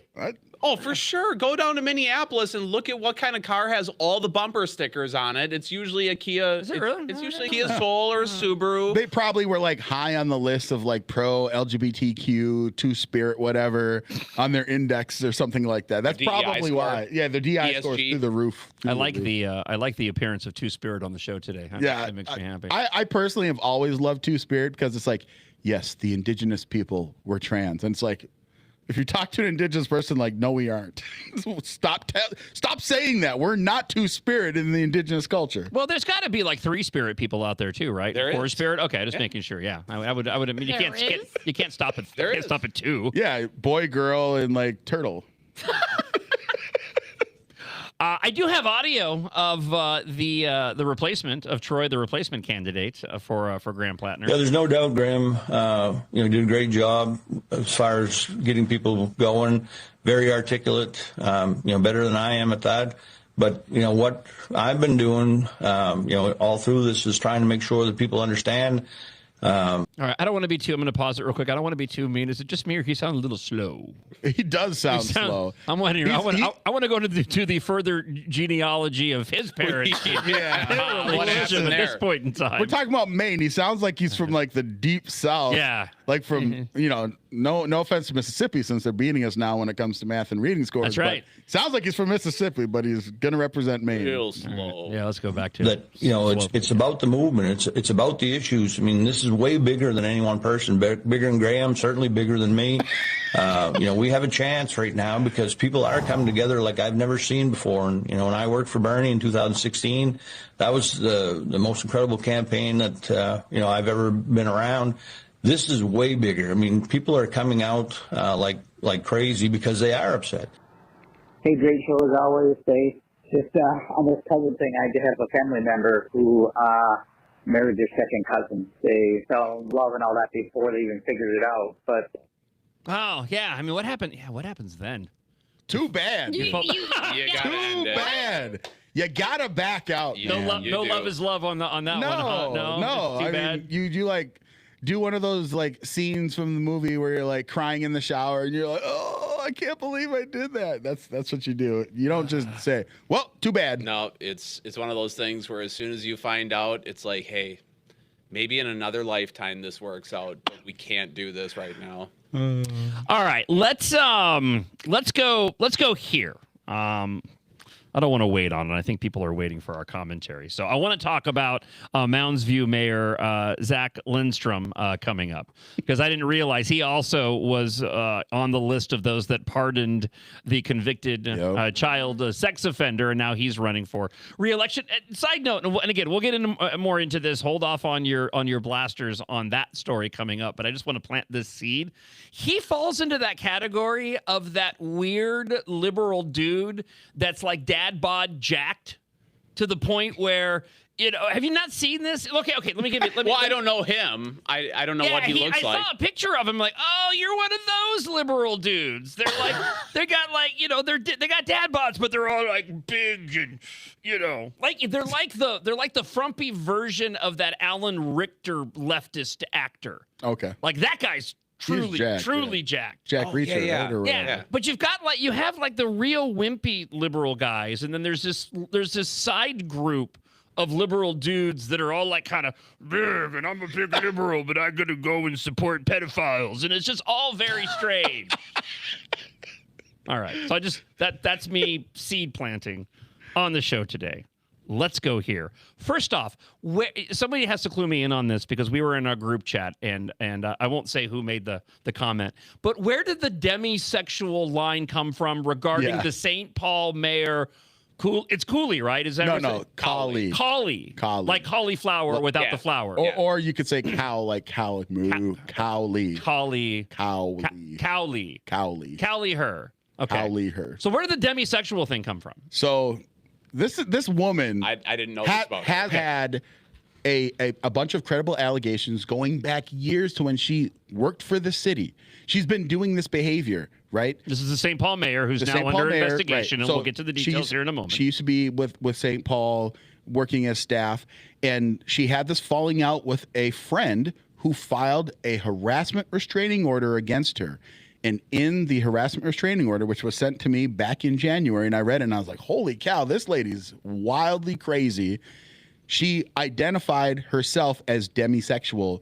So as part of this harassment restraining order, her former friend basically said that Cowley was threatening her and was like pouring out all these inappropriate things to her and trying to like set her up with another alleged state representative. There's a lot of drama in this story. And she referred herself to as demisexual, which means apparently that she is attracted to people of all genders because it's about the connection that she has. Okay. It's not about whether or not she's even physically attracted. It's her soul connects. And apparently that's called the demisexual, but she identifies as demisexual. All right, so she's just kind of troll free. I'm just trolling for anybody. Yeah, and anyone. You're good to go? As long as it's my connection. Third cousins, second cousins, doesn't matter. Yeah. Yep, doesn't matter, good man. Good to go. All right. Well, let's get to the latest, because more information came out last night. First, we'll start off with some quick reporting from KSTP on the latest regarding the St. Paul mayor and the controversy surrounding Hi, everybody. Kevin Doran. We have more breaking news about allegations against St. Paul Mayor Kali Her. Of course, we've been telling you about a sexual harassment complaint Police Chief Axel Henry filed against her earlier this week. Well, now sources are telling us a retired deputy chief also had run-ins with her that were sexual in nature. This story just keeps growing and growing and gets more shocking every day. For the very latest, join us. Yeah, well, we'll give you the very latest right now. So, St. Paul Mayor Cowley Herr under investigation, sexual harassment following complaints from the police chief Axel Henry. I get that reversed. The investigation going on since April involves inappropriate text messages and other alleged incidents, raising concerns about transparency and the use of personal devices for government business. Herr has stated her commitment to cooperating with the investigation. What's interesting about her statement that she released on Wednesday, there was no denial at all. She took the stance of, people just don't understand my humor, my sexy humor. I'm adding the sexy part in, but that's what it is. Yeah, she might as well. She doesn't understand my sexy humor. She needs to lean into it. If she wants to get out of it now that more people are coming out, she needs to just start leaning in. I'm a woman. I got needs. Who are you go and push back on that? I know. I'm just trying to figure out how they're going to navigate their way out of it. I think that's very good PR. I think a lot of it is like a little overblown, if I'm being honest. I think that she's clearly a little bit freaky, a little weird. A little. But I don't know. I was thinking the same. Okay, so for Wiener Wednesday, I laughed. Okay, yeah, it was really Wiener funny. Wednesday, I laughed, and clearly everyone's in on it. Okay, but the story that came out yesterday about Cowley Herr making sexual noises and grinding up on these police officers, it's like, this is getting a little weird. So let's back up. Let's back up because you're right. I will say, was there a touch? Are we getting to touching? No, yeah. So, that was some of the allegations. She's grabbing butts, man. So she's grabbing butts. She's grabbing butts out there. Grabbing butts out there. So Catherine, I think your view is going to change. I'm with you on the initial sort of surface level allegations, right? At first, I was like, all right, text messages, we're doing memes, Wiener Wednesdays, wrapped in a blanket, and all this stuff. But then when you get into watching individuals and then off to the side making sex noises, and now the further allegations, now we're running into trouble. So going back to the April 1st letter, just to get everybody up to speed for those that are just now arriving on a Freedom Friday here on the John Justice Show, presented by American Experiment, we do have Catherine Johnson, Representative Max Reimer, and RNC Committeeman A.K. Kamara in studio with us. So the letter dated April 1st from the St. Paul Police Chief.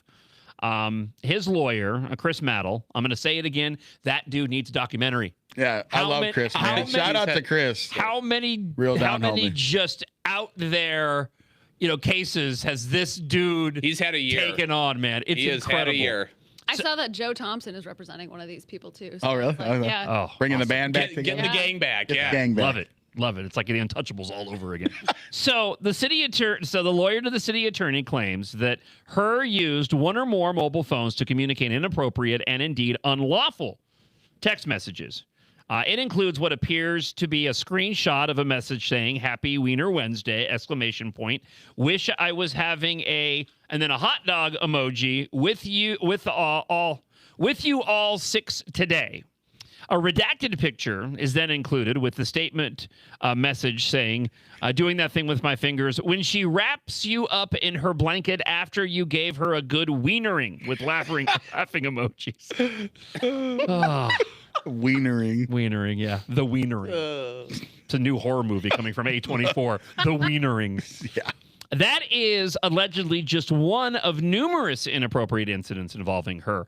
On Thursday night, a source confirmed new complaints, saying that at one point the mayor asked a female deputy about the size of her breasts, and on another occasion made sexual noises at the gym while the deputy chief and other officers were there. The source told 5 Eyewitness News the mayor also invaded the offices of police department leadership and covered the faces of officer portraits with images of herself.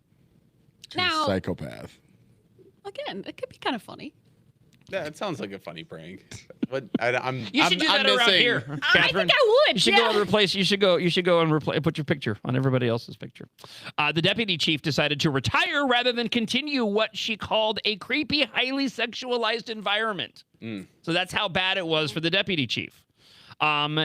And you know the story is getting serious because I mentioned this earlier in the week. Because earlier in the week, it was just straightforward reporting. Yeah. There was no extra voices. There were no outside opinions. It was just, this is what's going on. You know, though, with the, media being an extension of the DFL, that when they start getting longtime media scholars or political science professor Larry Jacobs, and they start getting their opinions, you know that she's starting to face a tremendous amount of heat over this.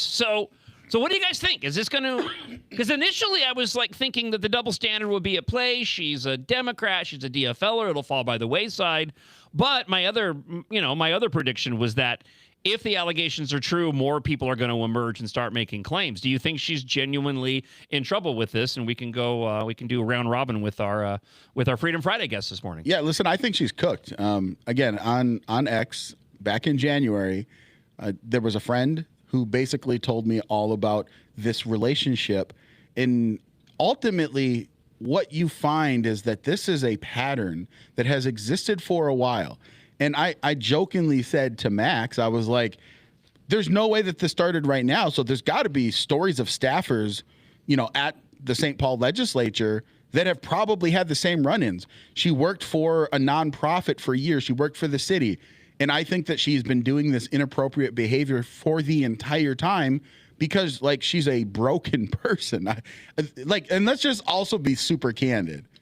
If she did not look like a foot, right? She's a very unattractive woman, okay? She's homely, okay?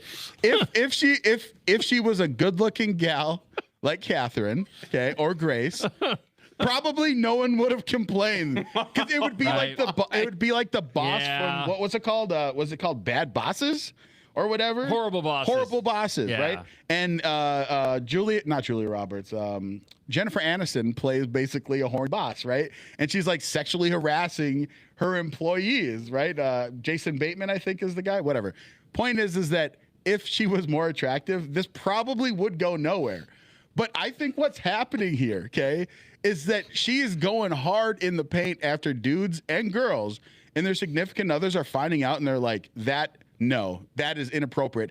And instead of taking the bait and being like, okay, maybe you're a 5 or 6, she's a 2, man. She's a 2. Well, listen, and because of that, she's gonna have to resign because I'm telling you, she's been doing this for a long time, man. Let me Max, before you respond, then I'll give you a second to figure out what you want to say. Yeah, what do I say? I was wondering what the new format was going to be like, coupled with AK Kamara, and I got my answer. You gotcha. Now I know. First off, when it comes to beauty, just like art, it's all subjective. It's all subjective. If you're blind. Different strokes, different strokes for different demisexual folks. It's true. Okay, so one person's you look like a foot is another person's Mona Lisa. So who is to say, right? Okay, Max Reimer, is she in trouble or not? What do I listen? Right off the bat, I had interactions with her at the legislature. We were on Commerce Committee together. Nothing happened. Nothing. I did not observe anything like that. But you're probably right. There's probably some unspoken stories down in St. Paul at the Capitol. That said, all right, if you're a political consultant or PR consultant, you say, we're going to let this blow over because the greatest gift to St. Paul is Minneapolis. And that Minneapolis is going to have another story before the summer ends about some riot or something else going on that they can probably escape under the cover of darkness from the story. That said, in this story that I think you're reading, other city council people are now weighing in on this as well. And the moment that happens, that St. Paul City Council is so petty and always at each other's throats that they smell blood in the water. They're going to continue to take advantage of this story. You're going to have more and more, I think, city council people coming out and saying, this is unacceptable, she must resign. But if I were her, not that I would ever be her, not that I would ever treat my subordinates like her. What are you going to put on your hot dog? Well, listen, I just like a plain hot dog. Okay. All right. Not too big, not too small. But what I'll just say is that Minneapolis is going to have some other story that distracts from this. All right. Catherine, what do you think? I kind of think it's gonna blow over. it's gonna I don't blow know. I don't think it's okay. I will say I hadn't heard that there was any kind of touching element to this, which to me is totally different if you're invading someone's space versus just making jokes that are like really bad and not Okay, funny. so just making a note. Sex noises around fellow employees, fine. Just don't touch anybody. Yeah, Okay, I all think right. so. Yeah, I AK. think I would be like weird, but I don't know if that's sexual harassment. Maybe someone just talks to her and says like, "Can you stop doing that?" With the sex noises in the gym, how do we know that she wasn't just having like a tough workout? Yeah. Also, I'm pretty sure she was standing there watching. No, them. yeah. The way that it was reported Paint the picture, AK. is that they're like the cops are working out, right? Yeah. And she goes in and she starts stretching in front of them, making sex noises. Listen, And bending over in front of them. can we just say like these are cops, right? Does anyone feel like this story is not great for cops? Again, because Like, she's cops- ugly, How you I'm doing? telling you, if she was hot, this would not be a story because people would have probably just like done whatever. But I want to say this though, right? And you know this better than us because you are a woman. Women hate women more than that, like whatever. The St. Paul City Council is all female, and they have a female mayor. So I'm telling you, it's going to be claws out. And if they turn on Cowley, like it's game over. Here's my true, honest assessment. I think because of the harassment restraining order, there is a darker side to this of how she's I not. agree. It's not just like the power sex dynamic, because like that's like, oh, girl boss, you go. And they're already trying to like seed the story that like she's just acting like one of the guys, one of the boys. But I think that there's an element where she like threatens people and she uses that power to do untoward things. And that's where I think the real story is. And it'll be interesting because again, I'm not a journalist, but I understand. And if you're a journalist watching this, there are allegations within the caucus that there were other members within the DFL that made complaints about Kali last year. So they're gonna circle the wagons and keep tight. But I'm just telling you, if you push hard enough and the tide turns, don't be surprised when you start seeing some Democrat officials that are like, yeah, she did some bad things to me too. Well, that could be. I will just say one thing. Evidence to the contrary. They were holding this for a while, Of right? course. This has been For going on because since April. So how does that serve them? I think that there also could just be an ulterior motive here by, I don't know if it's the police or who, but Sure. I think there's a couple of things going on here at once. First off, I think people were quiet because it's DFL privilege. You don't want to start tossing 100%. your DFL That's a real thing. cohorts, okay? It's a real thing. I also don't. My understanding is her win was not all that popular.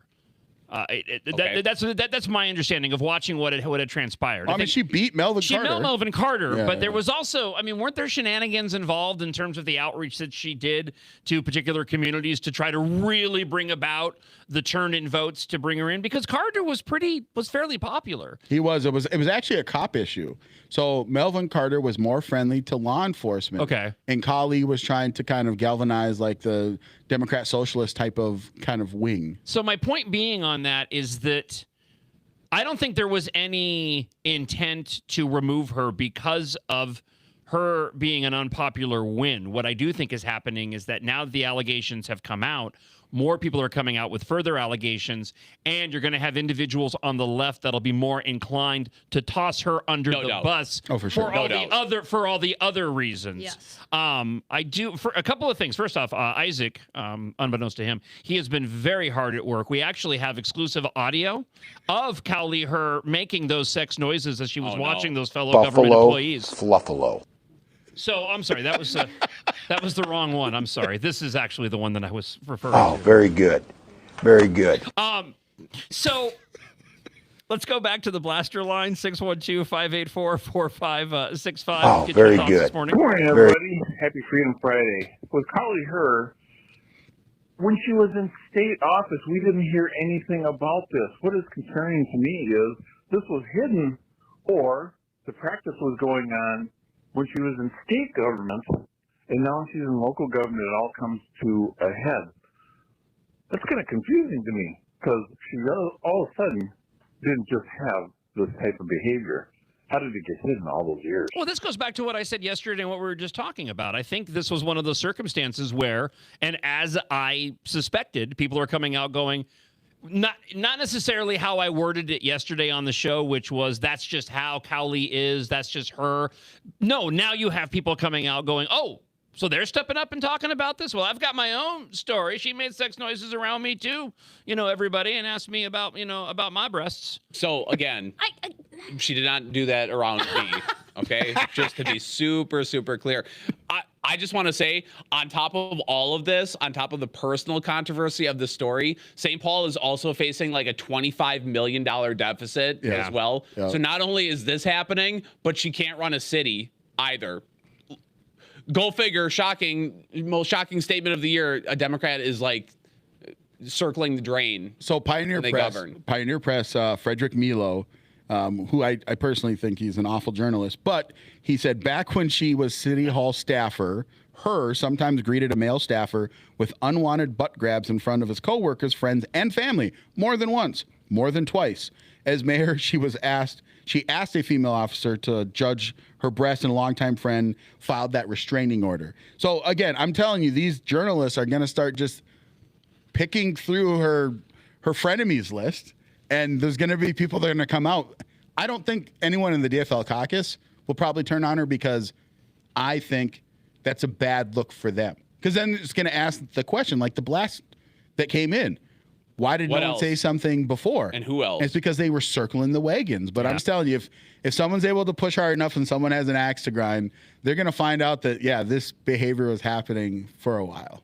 Let's turn our attention over to the Mounds View mayor here on the John Justice Show, again presented by American Experiment, and in studio with us on a Freedom Friday is RNC Committeeman A.K. Kamara, Representative Max Reimer, and Catherine Johnson from the American Experiment podcast. You can watch the show at MN Think Tank on X, also YouTube and Facebook, at the Center of the American Experiment, and of course listen at americanexperiment.org or live on the MixLR app. And if you want to leave a comment, you can email john.justice@americanexperiment.org or 612-584-4565. Dunderhead, Mayor Zach Lindstrom. That's what I'm calling him. Dunderhead. This guy's a piece of work, man. He is. He really is a piece of work. I've battled with him on X a few times. Have you really? Yeah, because he's a douchebag. Yeah, I'm telling you. What's a dunderhead? We're about to find out. It's like a dad phrase of like a stupid person. Yeah. Oh. He's just a big, bulky lump of dumb. That's what big bulky. That's your podcast title. Big bulky lump of dumb. There you go. Rolls off the tongue. Mounds View voters head to the polls this November. They'll be deciding whether to give Mayor Zach Lindstrom another term, months after he voted to recommend a pardon for a convicted sex offender. Lindstrom voted as a member of Minnesota's Clemency Review Commission to recommend the pardon to Tulu Vang, who was convicted of repeatedly sexually abusing a child over a 2-year period. And again, the details in the criminal complaint I won't even repeat on streaming. They're so bad. Yeah. By the way, they're atrocious. Why is the mayor of Mounds View on the clemency board? I have no idea. What qualifies this guy? Walls put him on it. Walls put him on it. Favors, why? Man. Favors. Well, that's it. Yeah. He's like basically, he's the ascendant next political guy. Like that's what it seems like.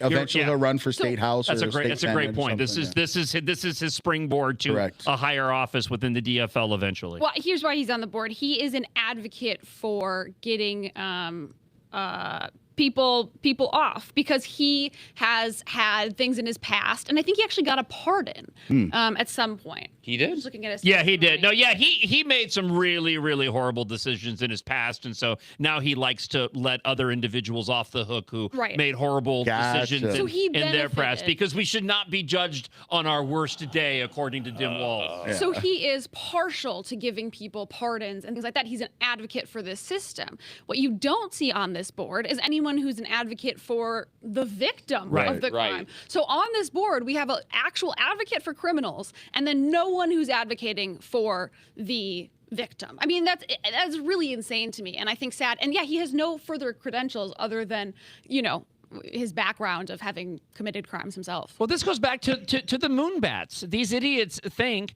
that as long as they're sticking it to Trump, it doesn't matter. I mean, that's how deeply deranged dunderheads like this are. Thief Ellison, Dim Walls. This is how twisted and evil they are. They're going to let this guy who repeatedly, it's not one worse day, he repeatedly raped a 10-year-old. Right. And they're going to let him off the hook simply because they feel like they're sticking it to President Donald Trump and therefore sticking it to other Republicans. He was a part of the commission's 4-2 vote. This is according to Fox News. The recommendation ultimately led to the unanimous pardon by the state's Board of Pardons, consisting of Dim Walls, Thief Ellison, and Supreme Court Chief Justice Natalie Hudson. Weeks later, the Trump administration did the right thing and announced that Vang had been deported from the United States after Secretary of State Marco Rubio revoked his legal status. Vang, a Laotian national in Minnesota, just to get everybody back up to speed here on the show, he pleaded guilty in 2006 to first-degree criminal sexual conduct after repeatedly sexually abusing a girl beginning when she was 10 years old. According to the court records, Vang admitted to the sexual intercourse with the victim multiple times and told investigators the girl doing that thing with my fingers should be arrested because she was just as much at fault. My goodness. A 10-year-old. Yeah. Here's the quote that drives me nuts, though, that I want to get your guys' comments on. In writing the comments explaining his vote, Dunderhead Lindstrom wrote, "Very tough case, but the kids not having a father is not in the best interest of society," referring to Vang's children. First off, Vang's a monster. Yeah.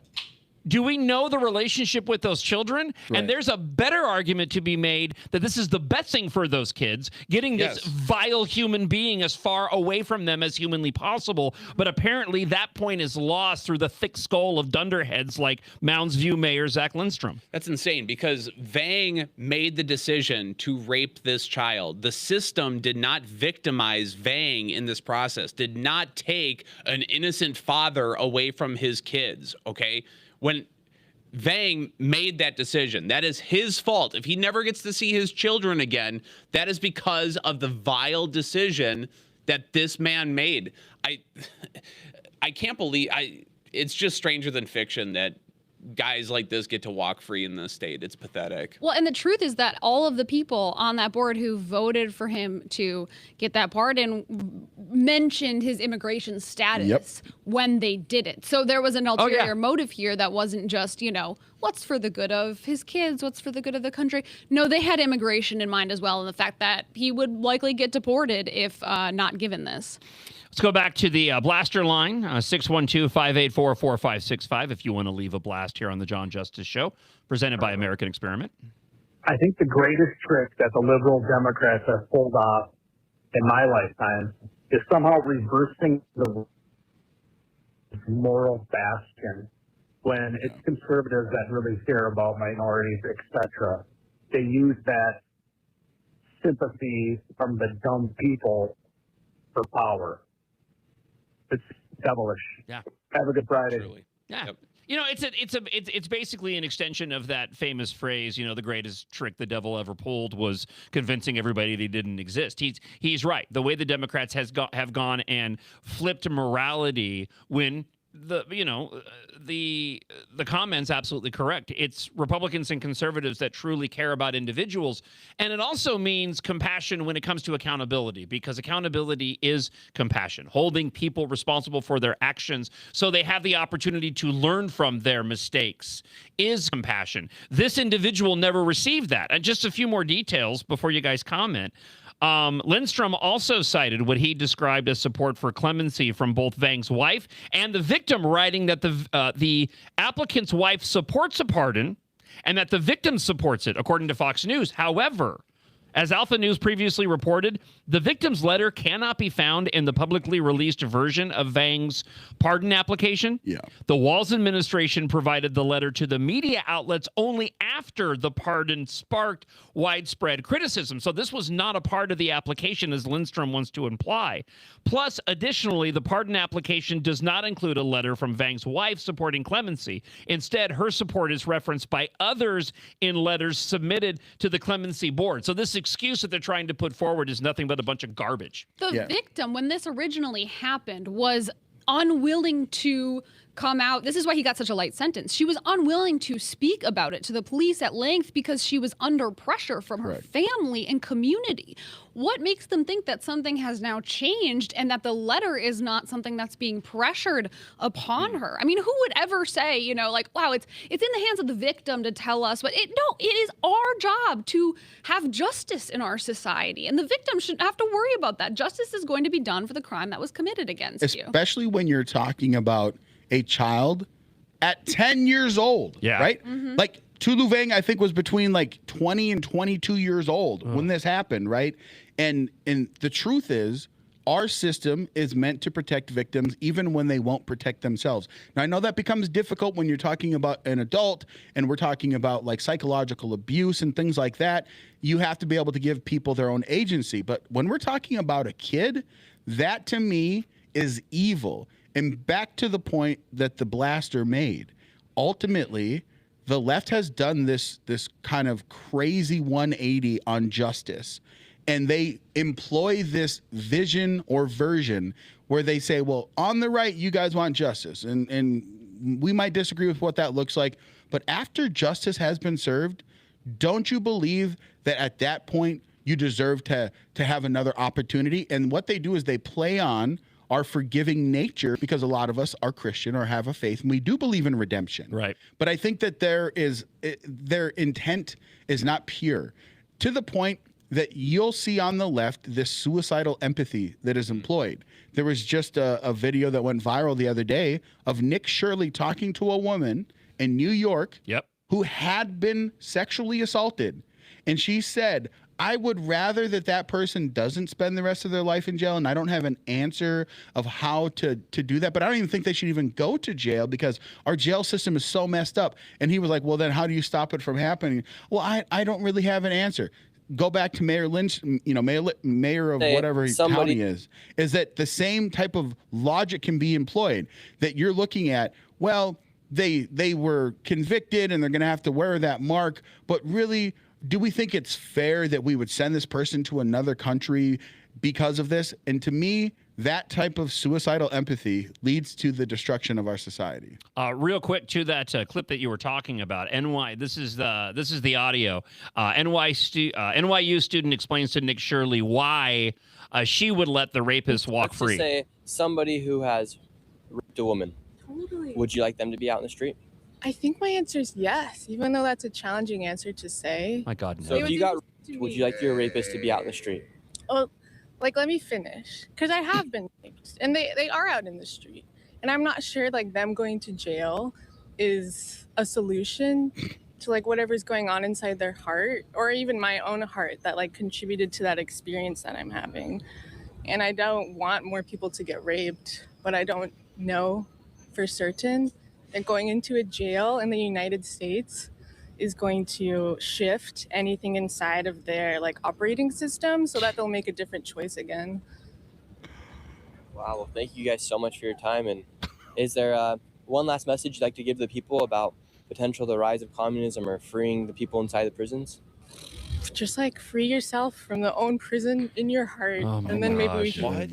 You know, there was a time in the past where you would hear commentary from a woman like that, and you wouldn't understand what's going on. That's somebody who had a hard time coping with the rape and now has a level wherein they actually go and blame themselves partly for it, and therefore they express this ridiculous amount of sympathy to the individual who was essentially a monster. I mean, there was a time when you would look at that and you would go, okay, you need to go and seek some professional help, because obviously you're dealing with something psychological based off of what had happened, what's happened to you, and it's clearly affecting your opinion on this issue. But now we don't do that. Now we just go, oh, well, look at how sympathetic she is, and look at how understanding those on the left are. It's truly frightening. Yeah, well, and think about this in the context of the victim we just talked about. Again, this is why we don't put it on the victim to say, well, what should happen, to this person? No, we take over as the state and say we will execute justice, it's not on the victim to decide, what happens. We have a standard and it needs to be held, but it's because of things like that, exactly like you say, John. It shouldn't be on the victim. And they put it all in the victim's hands and probably made her feel even guilty or forced to react a certain way. And the crazy part is that she expresses a value that I think is very prominent among the left. They actually think that the purpose of prison isn't to remove people from society so they don't harm other people. Like, that's like the main purpose of prison. Right. It's not to rehabilitate them. Rehabilitation has become this thing where everyone's like, well, what do we do when they get out? I'm like, personally, I want to make prison worse than it is now. I want it to be the most uncomfortable thing you've ever experienced. And the reason that you don't want to go back is because you don't want to experience living a hellish amount of confinement. If people want to find redemption, that's a them issue. You should be able to provide them resources when they get out. But the idea that are they going to be better off? How are their hearts going to be? No, we just don't want them to rape more people. That's why they're in prison. We don't want them to steal from more people. We don't want them to shoot more people. That's why you're in prison, so you can allow the rest of society, our justice system, to continue to operate without these criminals out on the street. And the left don't believe that. They don't believe that people should just be removed to stop hurting other people.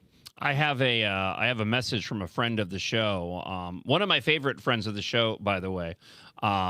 She's a wife and has really great taste in men. I just want to say that up front. Oh, yeah. Okay. Her name's Sounds Melinda. Interesting. Her name's Melinda.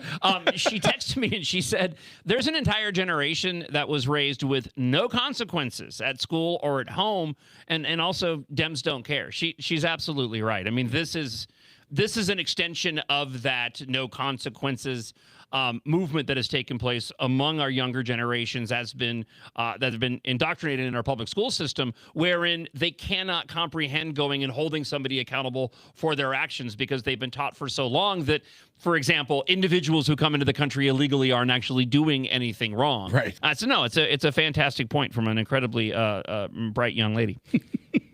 According to court records, by the way, just to make matters worse, Vang got married to the victim's sister.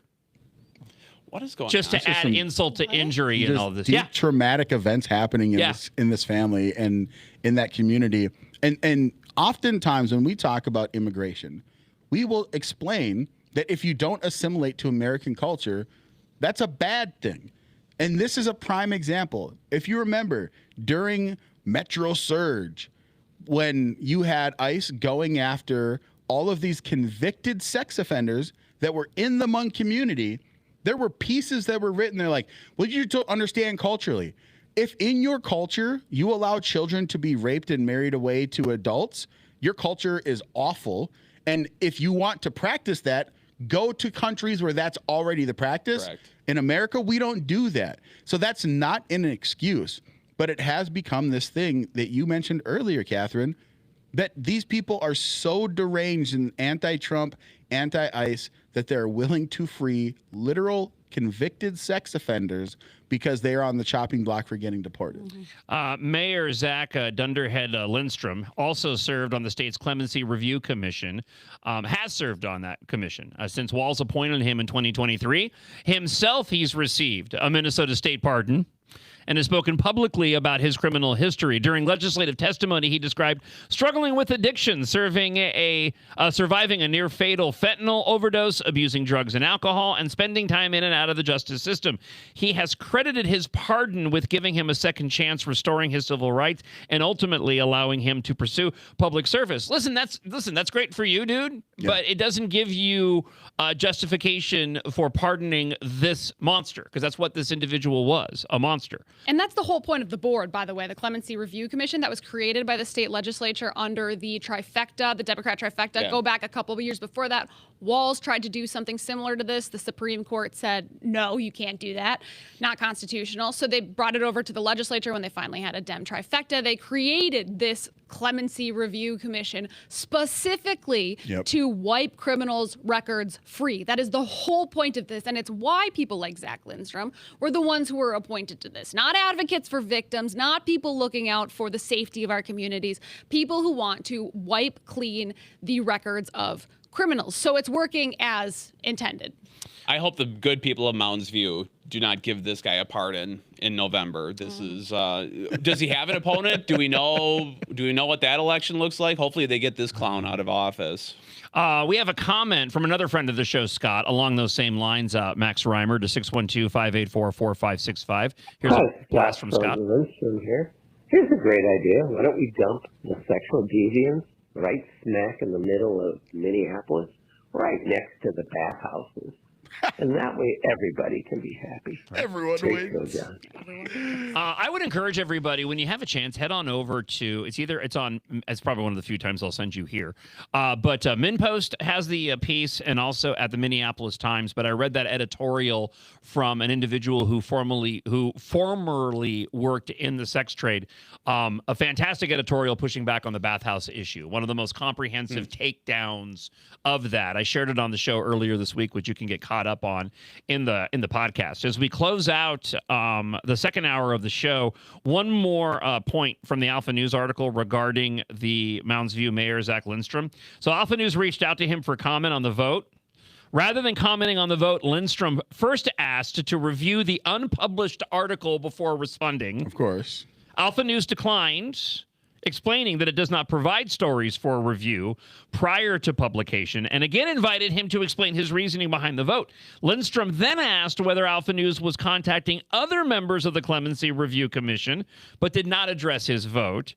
After Alpha News again invited him to explain his decision, Lindstrom responded by citing Minnesota's pardon-sealing statute and referred additional questions to the Clemency Review Commission executive order. He did not explain why he voted to recommend clemency for Vang. What a flippin' coward. You're going to put out a vote like that? Stand by it. Stand by it, dude. Do an interview. What are you afraid of? If you stand by your vote, and you think this was the right thing to do, then what the heck are you afraid of beyond the fact that you're running for re-election and, you think it might hurt your little dunderhead chances? And here's the aspect. You, again, mentioned this point earlier, Catherine. This entire clemency board exists from a complete leftist perspective that our justice system has meted out injustice at every turn and corner. That's where the heart of this comes from, is they believe that our justice system is broken. It's, white supremacists and all these different things. And that's what they're doing when they go through these clemency reviews. You've actually seen some really awful cases of people that have committed some pretty heinous crimes that there is like, well, no, that it was because they're black that they had the system, thrown against them.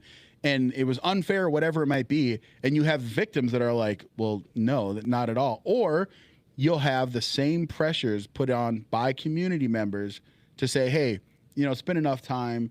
Your letter of approval is going to help. And then they probably sweeten the pot and say, come and work at this nonprofit daycare center.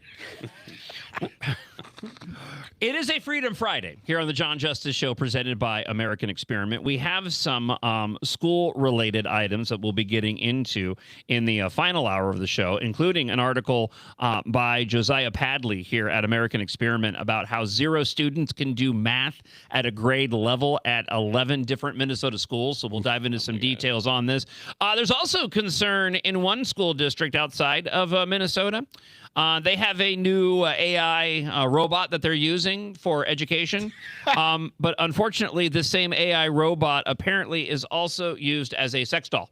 Indeed. So there are some concerns about that as well. Get your comments into the blaster line, 612-584-4565. We'll also take your emails, john.justice@americanexperiment.org. Before we get to those stories, I do want to get everybody up to speed on what happened in Spain yesterday. I think that's really noteworthy. I have some audio from Fox News to share as Spain deploys military after thousands of migrants overwhelm a border enclave, leaving at least 9 dead. And a lot of people are saying that if Democrats take control, this is what's going to happen here in the United States. And so we got a lot of ground to cover still on a Freedom Friday. And speaking of schools, there's a fantastic fantastic series at AmericanExperiment.org. Grace Keating, who's traveling this morning and couldn't join us for a Freedom Friday, has a series of Coming to the Classroom. For those that haven't had a chance to check it out, here is one of those episodes, and we're back in just a moment right here on the John Justice Show, presented by American Experiment. In this week's episode of Coming to a Classroom Near You, we look at the new requirement to teach ethnic studies in all K-12 schools in Minnesota, which must be implemented in 2026. Ethnic studies includes 3 distinct standards: identity, resistance, and ways of knowing and methodologies. The resistance standard takes learning to a whole new level.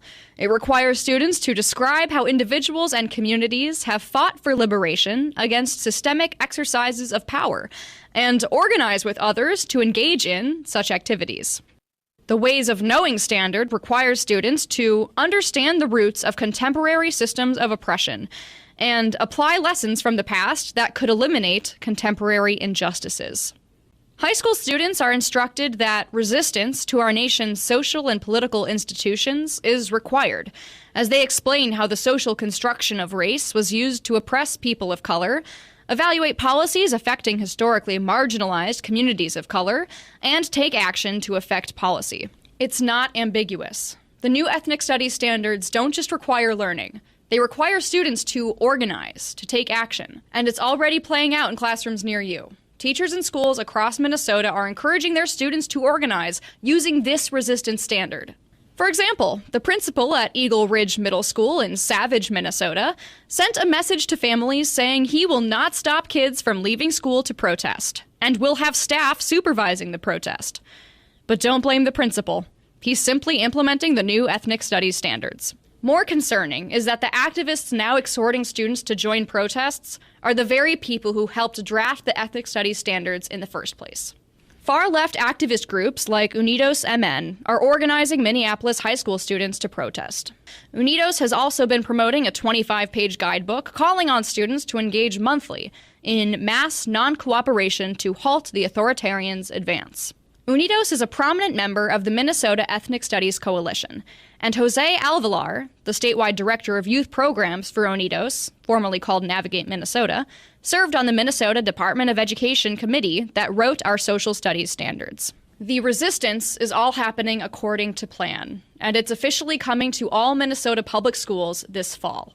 When ethnic studies was presented to the Minnesota legislature in 2023, it was portrayed as the study of different cultures, students seeing themselves in the curriculum and learning honest history.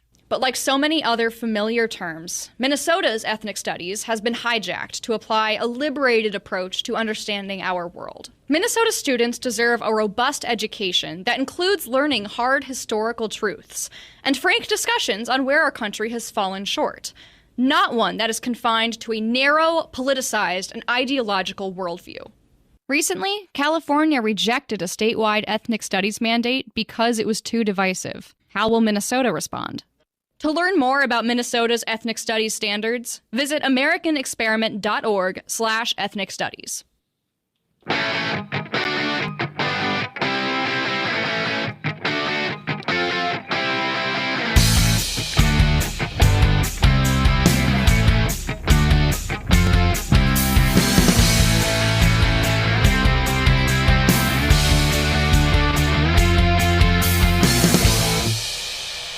It is the John Justice Show presented by American Experiment as we head into hour 3 on the launch week and return of Freedom Friday here on the John Justice Show, of which everybody is patiently awaiting and anticipating.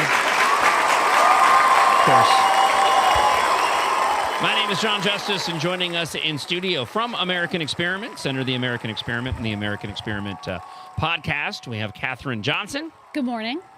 Also, Representative Max Reimer, who has not had any sort of weird connections or dealings with St. Paul Mayor Cowley Herr. No, I have not. Okay. Happy to report. All right. Also, RNC committeeman and not a fan of individuals who look like a foot.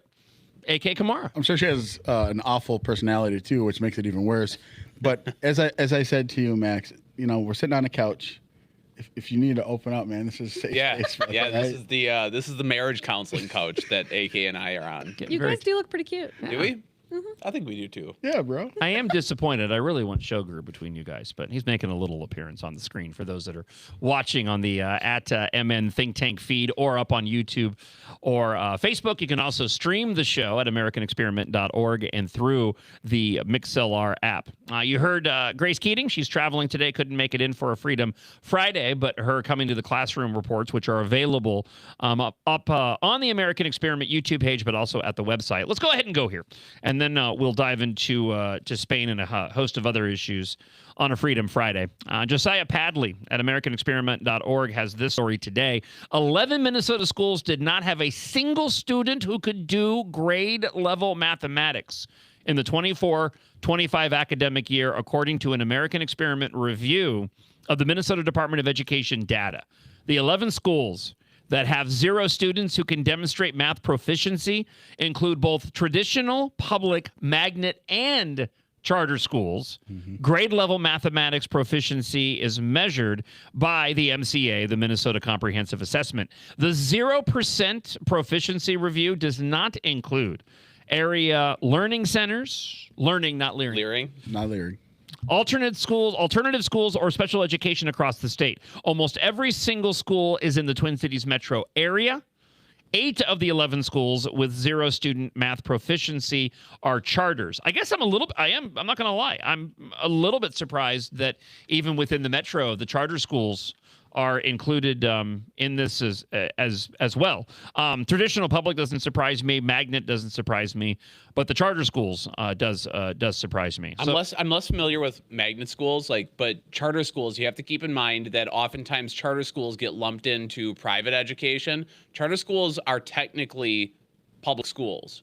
They utilize public dollars in order to run. So they're still accountable to the Minnesota Department of Education for reporting and things of that nature because these are public schools. You know, what's interesting is about reading at grade level, just having 3 kids of my own, and they're all getting really proficient at really young ages in reading. And a big part of that is because my wife loves to read and loves to read with them. And when I see statistics like this, schools have to stand in the gap sometimes for bad parenting, but there is a baseline level of education that you can give your kids if you're a halfway engaged parent. And the sad part of this story is, yes, our schools are failing. They're not serving their students well. They're focused on other things beyond education. But I'd be curious about where these schools are because it's also an indictment on parenting and where these kids are coming from. That's one of the points that Josiah makes in the story, saying the Minnesota Department of Education must take its mandate as the leader of the Minnesota education system seriously, specifically by intervening in low-performing schools and closing them when necessary. Of the charter schools where 0 students are proficient, charter school authorizers must either ensure that change happens fast or close the school. Adult complacency isn't an acceptable excuse for allowing 0 students, no doubt, in a school to be at grade level math. And let me add in another data point, because where the heck is the money going? The average per pupil spending at each of the 11 schools with the 0 students at grade level math is $19,661.13. Huge. And here's the thing, right? I think that to keep things in perspective, the left loves to attack charter schools and private schools, but they actually have kind of re-engineered and retooled the mechanisms that, to Max's point, charter schools, for all intents and purposes, are public schools. They just have a specific focus in addition. And a lot of these charter schools tend to be like a more arts-focused or language arts-focused. And I think this point of how much is being spent, how many taxpayer dollars are going on a per pupil basis when you can point at a bunch of private schools that actually have less per pupil and their children are reading at way higher proficiencies for reading, math, and science. And so ultimately, it is an indictment of the system that clearly something is wrong within the public apparatus and even in the charter apparatus where you're seeing these huge deficiencies. But the answer from the left is always going to be throw more money at it. Yep. And I'm telling you, they'll weaponize and they'll try and spin this story to be like, well, look, there's only this many public schools. It's these charter schools. And it's just, again, the left, they never let a good crisis go to waste. Well, and one of the things we've seen with these charter schools is they've been used to create schools exclusively representing some of the like ethnic enclaves in Minnesota. So you look at, President Trump got some flack for tweeting that video of the children in elementary school singing. They were all young Somali kids. The little girls were in hijabs and they were all singing. That was a charter school that has basically exclusively a Somali population. So when that happens, you can find I think it was even the New York Times that did a number of years back, a great investigative series into a charter school in the East Coast somewhere. But it was basically a majority Muslim school that had begun to teach kids that girls should not speak up, that girls should wait and be called on, that boys were going to be called on first and then the girls could come out. These kind of things that made sense, I suppose, in their culture, right? But are not American values and are not okay to be teaching kids in a school. And I wonder how much of that is happening here in Minnesota in some of those charter schools. Maybe they are learning how to read in a different language that's not English. Maybe there are things that they're being taught that aren't really in line with our values here in America. And that kind of thing only goes to make assimilation more difficult and cause tensions between races and cultures. And when I hear a story like this about how you have these certain charter schools, and it sounds like there's public schools in the mix here as well, but in particular charter schools, this feels like the next frontier of fraud to me, right? When you are saying that you are a school providing this service, and in the case of charter schools, you're still reliant on taxpayer dollars to operate. But when you have a product that you are producing no kids who can read at grade level, I automatically, what triggers in my mind is the question of what's actually happening in the school. Right. How many students are actually coming to school? Yeah. Are you lying about attendance? Because we've learned from these food centers and from these daycares that people who are willing to commit fraud are willing to lie about attendance and things of that nature as well. So the bummer about that is there are some really great charter schools in Minnesota that are doing incredible work. I have a few up in my district. But when I hear about a statistic like this, because they're mandated to actually take these MCA tests, the first question in my mind is what's actually happening here? Well, and AK, you made the point at the beginning of the conversation. And first off, to Max, to your point, you're right. What in the heck is going on inside of the schools? What are they spending their time on if they're not learning any of this, and how many of the kids are actually there? But to AK, to the point you made earlier, they're never, as I say often on the show, we're never allowed to have the right conversation to go and address the issue. They're going to look for excuses. They'll never go and look inward and be like, hey, it's our fault. It's our problem. And we need to completely and make a wholesale change to the way that we're educating the kids. They'll never, ever go and do that. I mean, that's an extension of what we are dealing with in society when it comes to just the divisions between the left and the right, Trump derangement syndrome. But this extends far beyond that, because we've been dealing with this issue in public schools forever, where they simply refuse to go and properly identify the problem that's driving these horrible student education outcomes. Did you see, John, that on this list there is a school where no students have been proficient in math since 2022? So that's 2022, 23, 24, 25, and now... Yeah. So that's 4 years. The name of that school also has the highest per pupil spending on the list, but the name of that school is Wellstone International High. Oh, yeah, that makes perfect sense. So there's a legacy for... Yeah, there's a legacy of the left. Your kids won't be able to do math. Send them to this school. They're going to be social justice warriors. They're probably learning how to be activists. Yeah. That's what's happening there. Well, you know what? Maybe these Twin Cities metro schools need a humanoid teaching assistant to help them out. Maybe Might as well. Maybe they're spending $19,000, almost $20,000 per pupil. I'm sure they can get a couple of 30 at Wellstone. You can get a really good AI robot for that. And do all $30,000 per do all kinds of stuff. School. Yeah. That's an insane number.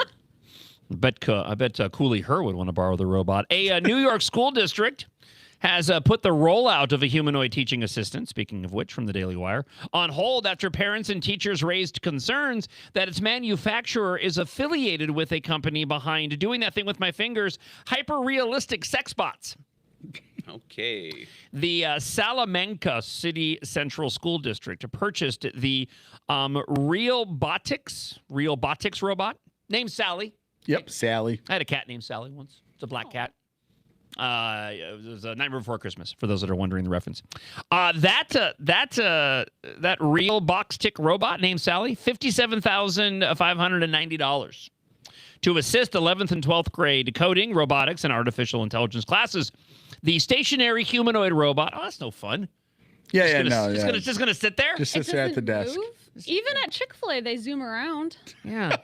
I don't know. You guys seen those? I saw a picture. I think maybe it has like a torso and arms. That move. Definitely it's torso. It's just they make it not movable. It could move. Okay. But they just don't want to attack. How's this robot doing sex work if it's not moving? Well, you do the sex work to the doll. Yeah. All right? That doesn't that says more about you, Max. The stationary humanoid robot has silicone skin and long brown hair and can move its upper body. Okay, there we go. I had to go a little further. Make facial expressions as well, just like Cooley her. The project, however, drew backlash after parents and teachers learned that the Realbotics is affiliated with Real Doll, a company known for manufacturing AI-powered sex dolls that it builds as the world's most advanced sex robot, according to ABC News. Wait. Are you mean to tell me that we're actually going to care now on the left? I'm just going to put this on the left. Yeah. We're going to care now on the left of what of who companies go and affiliate themselves with? Yeah. I mean, the left usually never gives a rip about any of that. I mean, this isn't an actual sex bot. This is a teaching bot, but they just don't like the fact that they also make, sex bots. Especially in school, they're actually... Come, give me a break. So the robot teacher is not moonlighting as a sex worker. Well, when Janitor Willie after hours... you got a lot. Janitor Willie. You better put that... Hey, Mrs. Robinson. Hey, Sally. Yeah, you should Those kids are real tough, weren't they, today? They probably have some of your stress. There's a movie in here somewhere. I think it was the third Terminator is what you're thinking of. The female one. But is the janitor a person or a robot? Well, it's a person. Oh, it's a person now. Person that doesn't care that Sally's a robot. They got to lock Sally up when the day is done. Yeah, no. Put her in with all the student items and the lost and found, lock her up at night or else... Yeah, it's weird. The cleaning crew is gonna. I just like that the outrage came after they found out about the relation to the sex bots, and not when they found out that a robot was like replacing the teachers. Yeah. No. I personally think, because I read when the story first broke, I read into it, and it's actually a cost-saving measure. And what they claimed is that they were going to roll out the robot, but it was just going to be like one robot for the school, and that jobs were not going to be on the line. And I'm like, well, absolutely not. If you find out that you can make a one-time purchase of an AI robot, and what you basically find is that the kids' test scores, let's say that worst case scenario, they don't go up, you're going to save a lot of money not having to pay a physical teacher.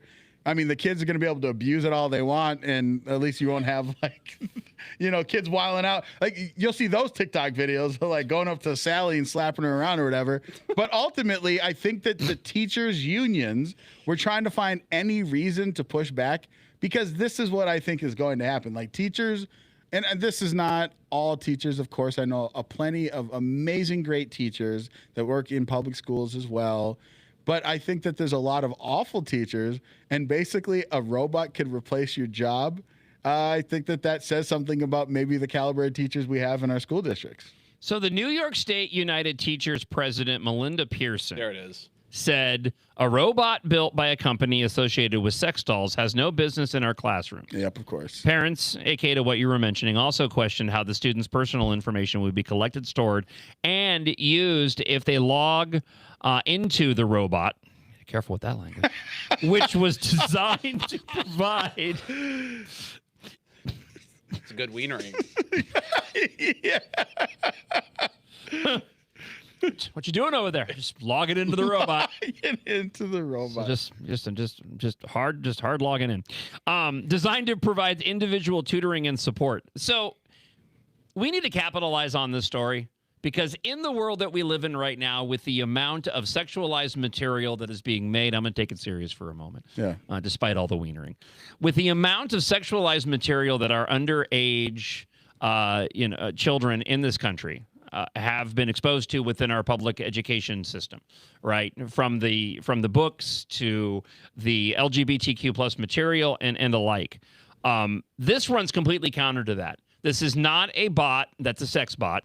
It's not what it's designed to do. Sally is a completely separate robot. This company just happens to also make those. They're not in the classroom, and yet this is suddenly a bridge too far for these individuals. Yep. And I think it's to your point, AK, the fact that the real story here is the reason why they're pushing back is the replacement of potential teachers, and it's the union coming down on it. But this is completely hypocritical to the left's stance right now relating to the indoctrination that they have allowed to happen inside of our public schools. Pick a standard already, right? Yeah. Just pick a standard and go with it. But the left refuses to go and do that. No, because all they care about is power, and especially to the left as their newest iteration of how much they've embraced this leftist socialist paradigm and communist paradigm.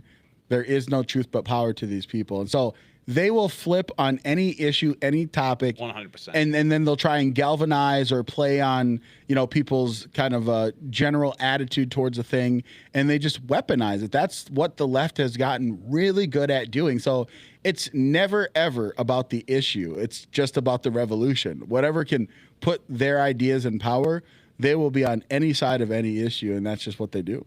We had a great blast that rolled in from a friend of the show. Again, 612-584-4565 if you want to leave us a blast and comment on what we're talking about here on the John Justice Show, presented by American Experiment. Good morning, John. I've worked with the school district on some other peripheral projects and was looking through the budget, and what I found most interesting is a good portion of the money that goes to the schools is actually to cover health care and 401ks or retirement plans for retired students. So school districts that are very old, that have a lot of people who have retired from their systems, usually have a higher number value to their pupils just because they have to cover a lot of staff that's no longer in the district. The other thing is, too, is that so much of the money is given to the school districts based off of kids that are in the specialty programs, like specialty reading and stuff. So there's no incentive for the school districts to get those kids out of those programs. Right. They want to keep them there so they get the money.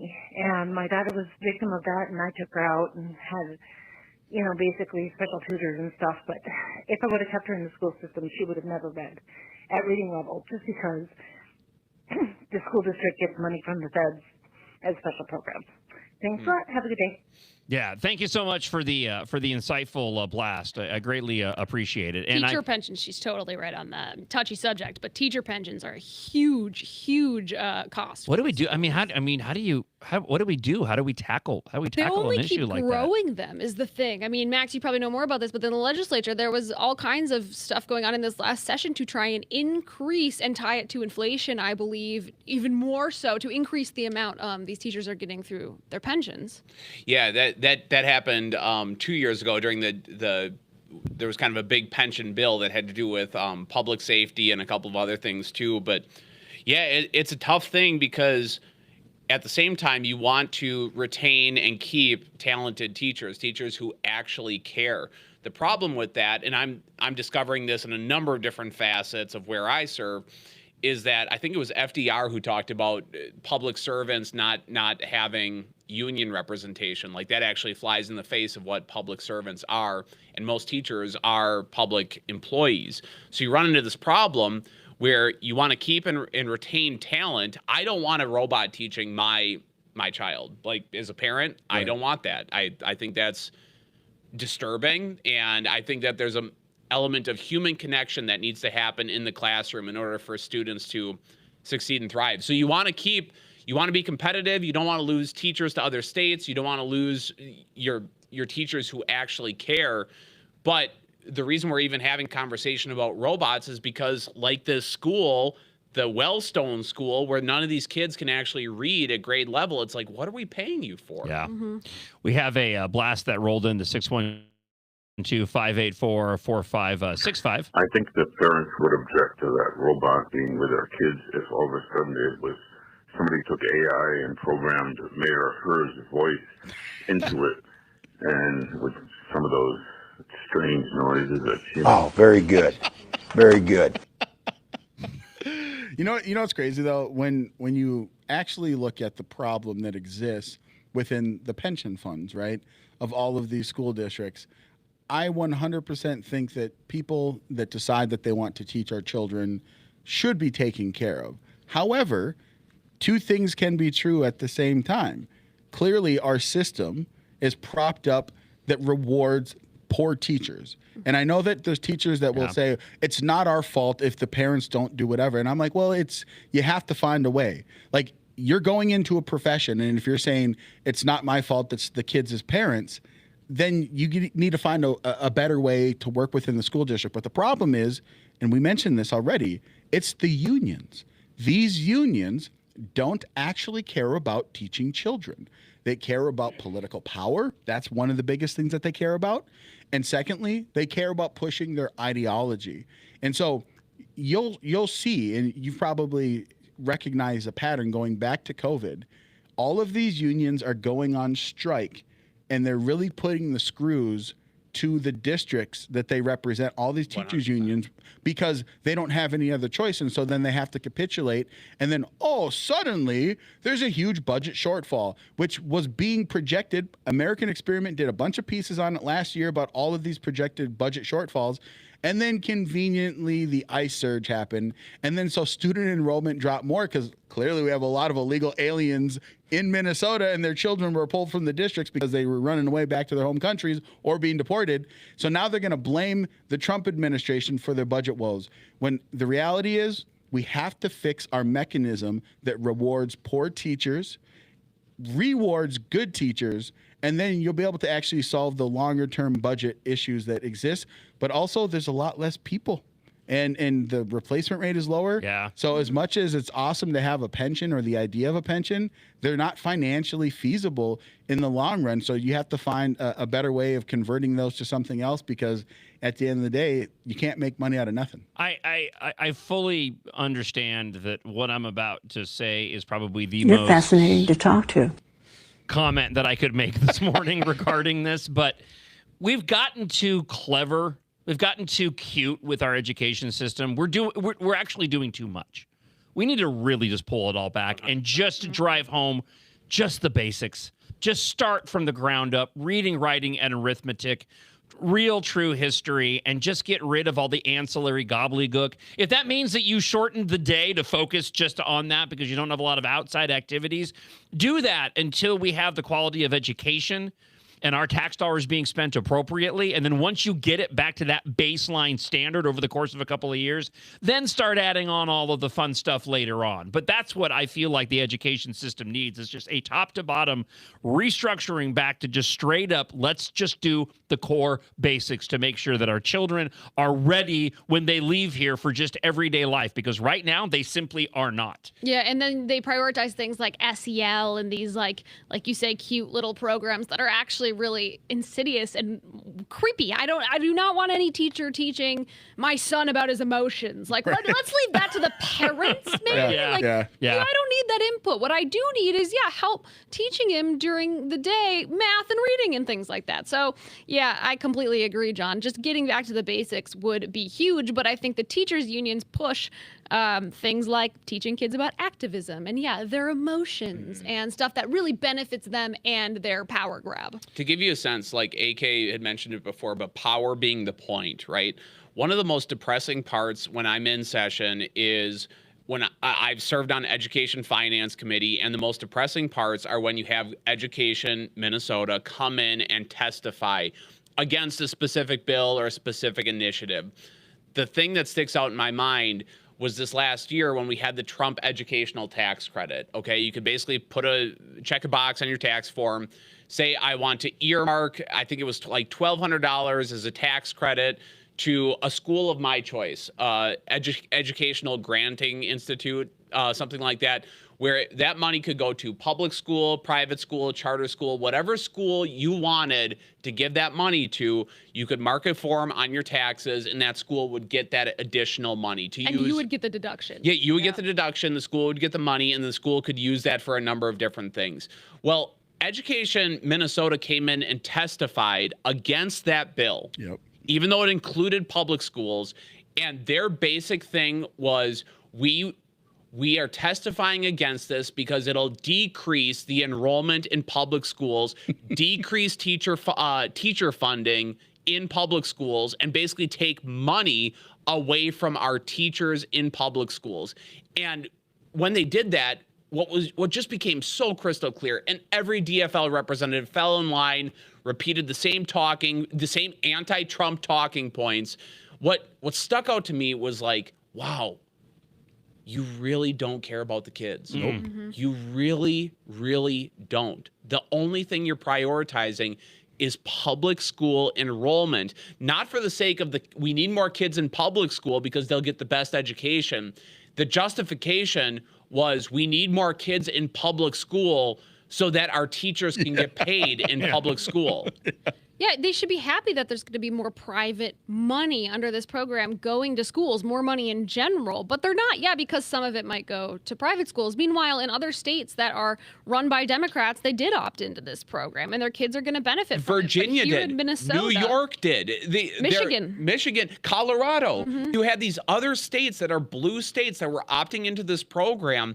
And I think just the most jarring part of it was listening to these DFL representatives, this DFL testifier from Education Minnesota, and going, wow, the point is not educating our children. The point is accumulating power and paying off the people who make this whole liberal system go. It almost felt like this overt kickback. Oh, yeah. Where Democrats didn't even know.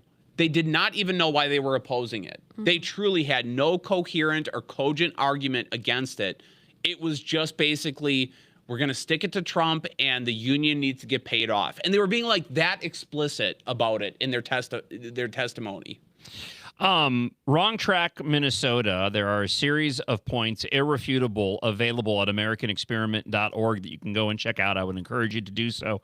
We've been allowing the candidates, when they come on the John Justice Show presented by American Experiment, the opportunity to pick which one they want to address. But I just want to point out, for the sake of our conversation right now, on that list is that kids in Mississippi can read better than kids in Minnesota. 55% of students can't do math at a grade level. And of course, as we've been talking about here with regard to these schools where 0 of them are proficient in math. Let's put a period on this conversation. A friend of the show, Patrick, left us a blast. 612-584-4565 is the phone number. If you want to leave a comment, you can email me, john.justice@americanexperiment.org. Hey, John, good to have you back up and running in Freedom Friday.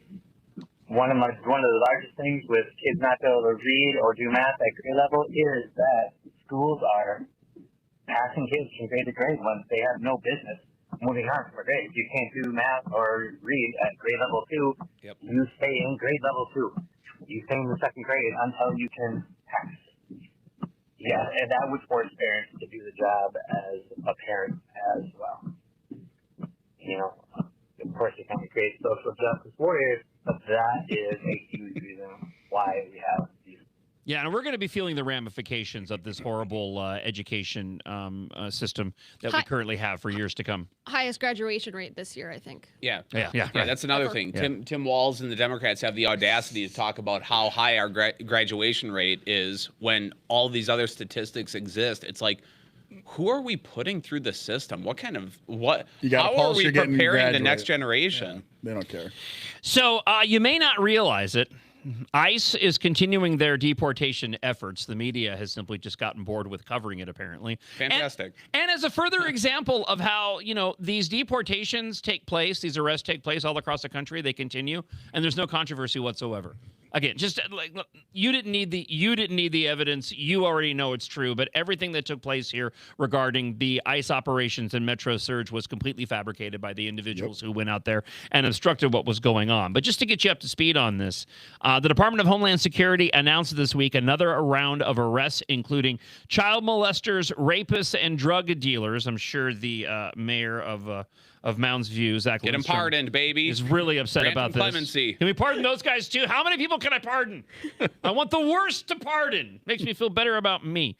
The illegal aliens were apprehended and targeted in arrests across the country. The DHS and this new program highlights particularly egregious criminal illegal aliens apprehended by federal authorities. It is called the Worst of the Worst program, or WOW. I love it. WOW. We got a lot of wows. I'm down with Wow. I'm down with WOW. with the wow. I just like saying wow. Just yesterday, ICE arrested child molesters, rapists, domestic assailants, and other worst of the worst criminal illegal aliens, according to the Assistant Secretary Lauren Biss to the Blaze News on Wednesday. While sanctuary politicians continue to release dangerous criminals onto their streets, our brave law enforcement will continue to risk their lives to arrest these heinous criminals and make America safe again. And then it goes into the list of the crimes that these horrible people went and committed. A disturbing story that I want to couple with this, though, broke overnight. You may or may not have seen the images, but Spain has gone so far to deploy its military to the North African enclave of Ceuta after thousands of migrants overwhelmed the border of Morocco, resulting in at least 9 deaths. The surge is one of the largest since 2021, prompted by a major security response as officials scrambled to contain the crisis. The cause of the sudden increase is unclear, though a recent Spanish Supreme Court ruling limiting the immediate return of migrants is a possible factor. I have a clip here from Fox News to get everybody up to speed on this, but one of the things, and I think they address it in this, is when you look at the group of individuals that are rushing in, we're not talking about mothers. Right. We're not talking about children. No, we're talking about young, able-bodied men that are seeking, to go into another country to take advantage of everything they want to take advantage of. And also, people forget, once you get into these other countries, you hop on any of these trains and you can pretty much go wherever you want. People have a real contextual, in my opinion, I know I did, the context of Europe is kind of, I think, out of the headspace of individuals. Like, I've been following F1. Sure. And F1 travels to all these countries, right? I'm like, how are they traveling to all these countries every single... Driving 40 minutes. Every single week. And then I went and looked at the map, a comparison. I'm like, oh, it's literally like going from Minnesota to like Iowa. It's like next to nothing. And in the EU, countries, if you get into one, you're good in all. You're good to go. Yeah. Before I play this audio, though, any thoughts on what we're seeing with this story that was grabbing headlines yesterday? And as I mentioned earlier, a lot of people are looking at this as a harbinger of doom if Democrats were to take over here in the country again, and what would happen here in the United States. Yeah, I think politically people have a very, very short-term memory. And you've started to hear a lot of people, regardless if it's Iran escalation, de-escalation, looking at some of the economic numbers, people are like, oh, are things really that good with Trump? This is a good reminder of this is what our border looked like. Yeah. On a regular basis. I mean, tens of thousands of people passing through certain, Eagle Pass and things like that. So I think that's why this story went so big, is because it's like we need a good reminder that if Democrats take back power and they have the ability to open up the border, this will be our border on steroids. And that's kind of my just initial thought. The second thought is, man, like Europe is cooked. Like they're so done. Whether we're talking about their judicial system in all these different countries, Spain is overtly basically Marxist and communist. Like they don't have a country, man. I mean, like this is what they've wrought, and I honestly don't feel bad for them because this is what you voted for, man. This is the type of people that they put into power.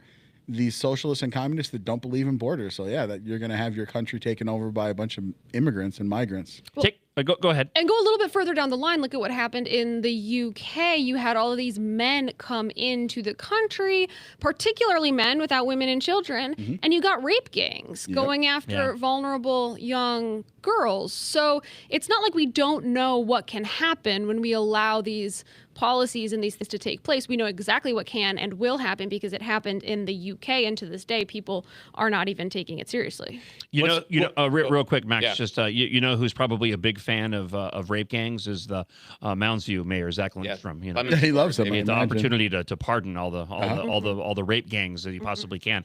Max, sorry, I didn't mean to cut you off there, I was just going to say, like, to the extent that it's happened in the UK, what you saw in Ireland after that attempted beheading was riots on the street. Okay. And this is why AK is right. During the Biden administration, we let millions of people into the country, and you have to. This is why policy matters and law matters. Like, having tight borders is actually the compassionate thing to do, right? Because when you don't, what you're left with is there is no off-ramp. People are going to take to the streets when their culture changes rapidly, and when you actually have people with criminal backgrounds coming into your country that you have no idea about. The end result of that is what's happening in Ireland right now. And Ireland is a very liberal country, but you still have people taking to the streets and rioting, violent riots in rebellion against immigration policies. It's why I think the Supreme Court with this Anchor Baby decision made the wrong moral decision, okay? Yeah. Because that was maybe your last off-ramp, your last legal off-ramp in order to actually solve this problem. Because if you don't, what ends up happening is people will solve the problem themselves. And when you see your country, that you're losing your country, people are going to riot in the streets. There's going to be violence because they know it cannot continue this way. So Europe is cooked, but Europe doesn't have the same like moral background that the United States has. We don't really understand like what the far right is in Europe. Is not necessarily like an economic right. No, it is it is all about immigration.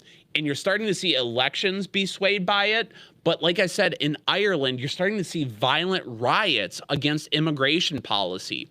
These things matter to people on the ground, and it's why having a tight border and good laws is actually the compassionate thing when it comes to immigration. Let's check out this report on what was taking place yesterday regarding this influx of thousands of migrants in Spain. Really wild video here. Chaos at the border of Spain's North African enclave in Morocco. This is a city called Ceuta. You're watching as thousands of migrants break through the fence and completely overwhelm the border police. Their video showing huge groups of people, mostly young military-age guys, cramming into inflatable tubes or arriving on shore another way, some of them wading in the water as they break through the gates to get to the other side. Sandra, this is reminiscent of kind of what we saw during the open border during the Biden administration through 2021, 2024, kind of similar to what we saw in Del Rio back in 2021. The socialist agenda, their platform literally says they want to abolish borders, abolish immigration enforcement, have complete freedom of movement. This is what it looks like in another country if they get what they want. Notice there is no resistance from the government whatsoever. These people are coming in without any obstruction. And if people don't know, Spain has a very left-wing government. Earlier this year, they did a big amnesty program for over 1 million illegal immigrants living in the country. They had 1.3 million illegal immigrants apply for that amnesty program between April and June. So that's what we call a pull factor, Sandra. They're looking for something like that. They know if they can just get their foot in the country, maybe someday that left-wing government will do another amnesty program. And you were just... Of course. You know what I just realized? Maybe that's where Mike Lindell got his idea from. Well, we were wondering when we did the dry run Freedom Friday last week. I was like, it was such a stupid idea. Where did maybe I think I may have found the answer. Just saying. We do have a comment that rolled in, 612-584-4565, a blast. Friend of the show, James Dickey, wanted to comment on our public school conversation we were having here on the show. Hey, guys. Happy Freedom Friday. This is James Dickey. I just wanted to follow what Max said about President Franklin Delano Roosevelt talking about public sector unions. Exactly right. The public sector unions, especially the teachers' unions, are the problem. And the quote from FDR actually says this: "The process of collective bargaining, as usually understood, cannot be transplanted into the public service." And then he said, "A strike of public employees manifests nothing less than an intent on their part to obstruct the operations of government until their demands are satisfied. Such action, looking toward the paralysis of government by those who have sworn to support it, is unthinkable and intolerable." Yes, big time anti-labor guy FDR, right? Yeah. Have a great day, guys. Yeah, that's FDR saying that. Right. Yeah. Isn't that incredible? That's wild. And we are reaping that every single day in Just Minnesota. wild. I could name off half a dozen situations right now where we are feeling the full effect of that. So let's go here. I have a story by Dino Winter in the Minnesota Star Tribune. Oh, good. Keeping yeah. Keeping the theme of old Dina of immigration, right? Some Minneapolis City Council members, they wanted to pass a $300,000 federal to pass on a $300,000 federal grant to modernize the police department's bullet tracing system. Okay, so they wanted to pass on this. It helps to solve gun crimes. Okay. Not very controversial, but because the program references illegal aliens in the federal notice about the grants. Oh, yeah. So you have this grant, $300,000. I'll let you know what it does here in just a moment. But they wanted to pass on it because just the language in the program mentioned illegal aliens, and that was enough for them to not want to take advantage of this. Not realizing the fact that, you know what, if you didn't even bring it up at all, nobody would even know. No one's going to be going and looking at the fine print of this program to go and see that the illegal aliens is listed in there. After a long debate, because of course the council voted 7-5 yesterday to apply for the U.S. Department of Justice grant, which the city was invited to apply for and will likely receive. Okay, so cooler heads prevailed. Apart from those 5 idiots that voted against it, the federal money will be used to upgrade imaging technology connected to the National Integrated Ballistic Information Network, or NINBIN, a national database of digital images of the unique markings left behind on bullet casings after a weapon is fired. Oh, so it's just like how Batman went and got the fingerprint from the bullet in The Dark Knight when he... Nothing. Nobody. Okay, fine. Is that what he did? He did. Oh, okay. Yeah, he recreated the shot with a gun in his bat cave, but he had a separate bat cave because the Wayne Manor had burned down in the first one, if you guys remember, right? Yes. And then he went and he recreated it in the computer system, was able to go and piece the fragments of the bullet back together to find the thumbprint. Oh, yeah, that's right. I do remember But that the now. Joker was hip on his game already and was expecting him to do that because he's just that clever. Is this a joke or is it No, that what happened? No, that's what happened. Yeah, that's what happened in the movie. Yeah. There's these things called movies. You can go out to. I'm gonna go see Spider-Man later on today. Apparently, it's fantastic from what I hear. That's what I'm hearing. I haven't seen it yet. I watched bootleg Odysseus. Oh, did you? Or the Odyssey yesterday. On someone posted it on X, the entire movie, right? And so I've seen that a couple of times. I downloaded it because I figured they'd eventually take it down. Not a good movie. Oh, okay. Isaac enjoyed it. I did enjoy it. Isaac enjoyed it. I thought it was good. Yeah. The worst fight scenes ever. He put his bias aside. No, I don't even care about like the actors or whatever. Right. I don't care about any of that. The fighting scenes were garbage. Like I remember like the crappy Odyssey, like the claymation, and that was better fighting scenes. Like I'm like, these guys can't even fight. They won a war and none of them know how to, like, I don't know, swing a sword. And Odysseus' son, like, he's such a weak dude. He like struggled to kill one guy. It was just awful. Wow. It's a jar off that lid. Worms everywhere. I was so bad because I was like, yeah, people are just probably being too critical on the right. Yeah. But I'm like, this is a bad movie. Did they have the Mr. Ellen Page out there fighting? Yeah. He died right away. Right away. Got shot 3 times with the arrow. That's a. But then had like that's a shame. had another part, you know. I don't care about spoilers, so had another part, and they I basically. think most people know the story by now. Right, it's been around forever. Don't ruin it for me. Don't ruin it for me. I never read the poems, but they made it a central part, and then that was like the woke part, because like at the end, basically Odysseus says like, this is the most valiant of all of the, you know, whatever my party that died, and it's like, no, it was not. They died right. You're fascinating to talk to. First person you see in the movie, Travis Scott. Yes. Doing so some what are we slam doing? poetry. What are we So doing, funny. though? What? Doing slam Why? poetry. Yeah, doing slam poetry. That's what I heard too. Yeah. I almost laughed out loud. That was hilarious. I was like, what is this? Says the person in the room that actually enjoyed the movie. I did though enjoy the I haven't movie. seen it, I enjoyed so the movie. I'm easily in. I thought it was well done. Travis Scott, like Kylie Jenner's baby Yes. daddy, Yeah. The rapper. who almost killed people at his concert. Yes. I think it's a badge. That's a badge of honor for some people. For crying out loud. Sicko Like, mode. why do you go see movies? these Sicko days? mode. Sicko mode. That's the slam poetry he's doing at Yes, the beginning. basically, it was sicko mode. Minneapolis City Council approves the gun crime grant. Despite Moving concerns over illegal aliens language, the system helps investigators quickly link guns to crimes in other cities and states. Documents, however, put out by the federal government about the grant opportunity included language about how the money can be used, including helping police locate and arrest, with my fingers, illegal aliens who have committed crimes, and people unlawfully present. This in the U.S. This, of course, was a bridge too far for council member Jason Bathhouse Debauchery Chavez.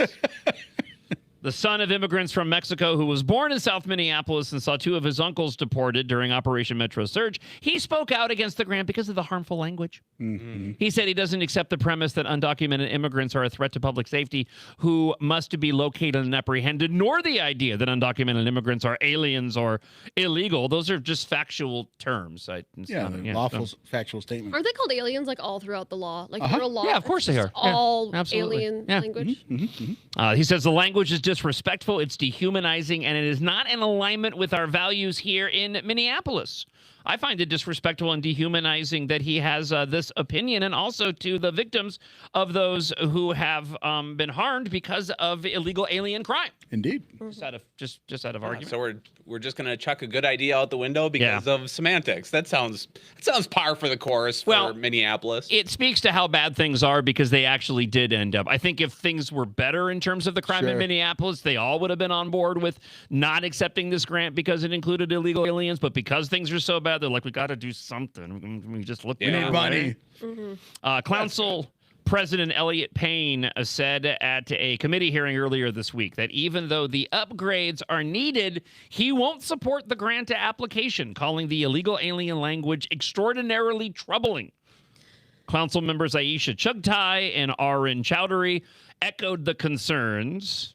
You guys remember, like, back in the day when the most extreme of, like, stupid controversy were, like, NIMBYs. Yes. It's not in my backyard. Just don't put it there, right? HOAs. Now you have these snowflakes. They can't even deal with technically factual terminology, right? Just trying to make a political point. Yeah. I miss those days. I miss those days. They don't help themselves too if you watch the videos of their kind of like meetings. I mean, it's just you get dumber as time goes on watching them. Like, I think they think they're these like enlightened, these real intellectuals on the city council, and then you watch it and they're bickering and they're just it's so painful. Lead Assistant City Attorney Amy Shute said she vetted the grant for any problematic terms or conditions that contradict the city's values. What values? What values does the city have? Bathhouses. Yeah, allowing people to go and get their freak on in public. But she's an attorney, and that's what she's looking for in these grants? Language that offends anyone? Yep. It prohibits city workers from helping enforce federal immigration laws. She found nothing that would be antithetical despite the problematic language. It's not as if, so this produces images to help, right, with law enforcement, right, and all this. It's not like the images are all watermarked with, illegal alien on it. I mean, it's so dumb. Again, nobody would have even known if they hadn't even brought it up that there was even illegal alien language embedded in any of this. Yeah. Keeping with this theme of language, though, I do want to touch upon this since, I was not doing the show at the time. I commented on it a little bit earlier. And, AK, I know you had some thoughts on this, but there's new... I got some thoughts on this. Yeah, I know you do. Over at Alpha News, Liz Collin had a chance to talk with Shiloh Hendricks, attorney, the Rochester woman who was recently convicted of 1 count of misdemeanor for basically just talking in public. That's what it was. You have free speech. She was talking in public. She was. You don't have to like what she had to say. You don't have to even think that she's a good person. But she was just talking in public. Convicted of 1 count of misdemeanor disorderly conduct after she used a racial slur when confronted by a man who used the same racial slur and recorded her while taunting her to repeat it. So Liz Collin from Alpha News on this week's podcast had a chance to talk with Brian Carlos. He's the attorney speaking out against the violation that he says of our everyday liberties and rights. Here's a little bit of that conversation here on the John Justice Show presented by American Experiment. Mr. Corrales, I do want to read just part of your closing argument from court where you said, quote, "We have become a country that demands agreement instead of tolerance. We confuse offense with injury. We mistake disagreements for violence. We don't answer speech with better speech anymore. We demand silence." That's not America. America was built on a more difficult principle, a more courageous principle, that we can hold 2 thoughts in our minds at the same time. We can say a word is ugly and still defend another person's right to say it. I think some pretty powerful words spoken by you in court, but it seems like you were speaking to more than just the jury here. Why was it important for you to make that point in the end? As a criminal defense lawyer, we're in a unique position to see how these types of issues start to become so pervasive. I take this personally because this is, to me, is just another piling on of what I have seen to be a violation of our everyday liberties and rights, and certain officials in positions of power that are doing things that are, let's just say, that aren't making Minnesota so great anymore, maybe contributing to the de-evolution of Minnesota. Listen, I fully expect that this is going to be appealed at some point, and they'll probably end up winning the appeal on this. I am concerned, though, about the road that we're going down, that this actually went... there was actually a case and a conviction, even though it was just a misdemeanor conviction on this. That is a frightening scenario. And from my perspective, watching what's taken place in Europe, what's taken place in London, and how they've been cracking down on free speech and people making comments on Facebook, and to a certain extent, ignorantly thinking, well, that'll never happen. That'll never happen here. You know, I give you this story. Again, a couple things can be true at once. You don't have to I don't like what she said. You don't have to like what she said. You don't even have to think that she is a good person, and she's probably not a good person based off of much of what she's posted online. That being said, it doesn't mean that she doesn't have her own free speech to say what it is that she wants to say in public. But as we head towards the end of the show, we got plenty of time because we don't even have to stop if we don't want to. The thoughts of our Freedom Friday group, and again, I want to mention we have Katherine Johnson from American Experiment and the American Experiment podcast, Representative Max Reimer, and RNC Committeeman A.K. Kamara. And again, A.K., I know you had quite a bit of commentary about this, especially after the conviction of the misdemeanor came down. Yeah, so I often find myself, when I hear a story, I look at the narratives around the story. And the thing that bugged me the most is that I started to see kind of like a white identitarian type of kind of flavor to it, where they were like, you know, this is just this woman, and this is like, again, this is our white queen here in Minnesota, and how dare these like dirty Somalis try and do this. And I'm like, well, the main crux is that I don't think anyone should be punished for saying a naughty word. I personally don't care if you call me the N-word. I know that there's some black people that like lose their mind, and I'm like, you're allowing a word to have power over you. It's so stupid. So the issue that I care the most about is that, yes, her First Amendment was violated, no questions. The thing that I had a problem with is that I was seeing these other narratives that she was just, you know, out with her baby, and there was this creature, other child that came into her bag and then said all these things. And I'm like, let's take a step back. What actually occurred, allegedly? There was an 8 or 9-year-old child. I don't care if the child is Somali or not. I don't care if they're like, a feral child. 8 or 9, we're talking about a child here, went into her bag, and then she decided to curse at the child, allegedly. I think, in general, not a good thing. So can we say we support... She was acquitted of that charge. That she was found not guilty on the charge to the child, right? Of using the fighting words to the child, because there was no other witnesses, because it wasn't on film. Other than, and that's why they acquitted, from my understanding, is because it was just basically hearsay versus the video. But again, allegedly... Okay, the video shows her saying it to the adult. Saying to the adult. So again, just in that context, we can say that was a horrible action. We as conservatives, we don't want people cussing at children on playgrounds, regardless of what they feel their desire is. So, let's just separate the two. Let's not pretend that it's just an attack against just a white woman. Now, is there intent somewhere mixed in there? Probably. That's what the left does. There's a very anti-whiteness. But also, this woman posted Hail Victory, which is literally Sieg Heil in English. And she talks often about an ethnocentric white European. So I think this woman wouldn't care if my Second Amendment, or First Amendment, or any of my rights were ever violated, because she probably doesn't see me that I am an equal to her. But at the same time, you can say she deserves, as an American citizen, the right to say what she says. So again, that's my whole point. Is just point out the nuance. She also has $940,000. Call me an N-word, and if you can give me $940,000, or if I guess I could call you the opposite. Let's split it, man. Yeah, go halvesies. Let's go halvesies. But so that's my only point, is I just wanted to point that nuance out. And people hate that take. They're like, well, no, she was, protecting her child against a filthy monster. And I saw someone literally comment, and they called the child an it.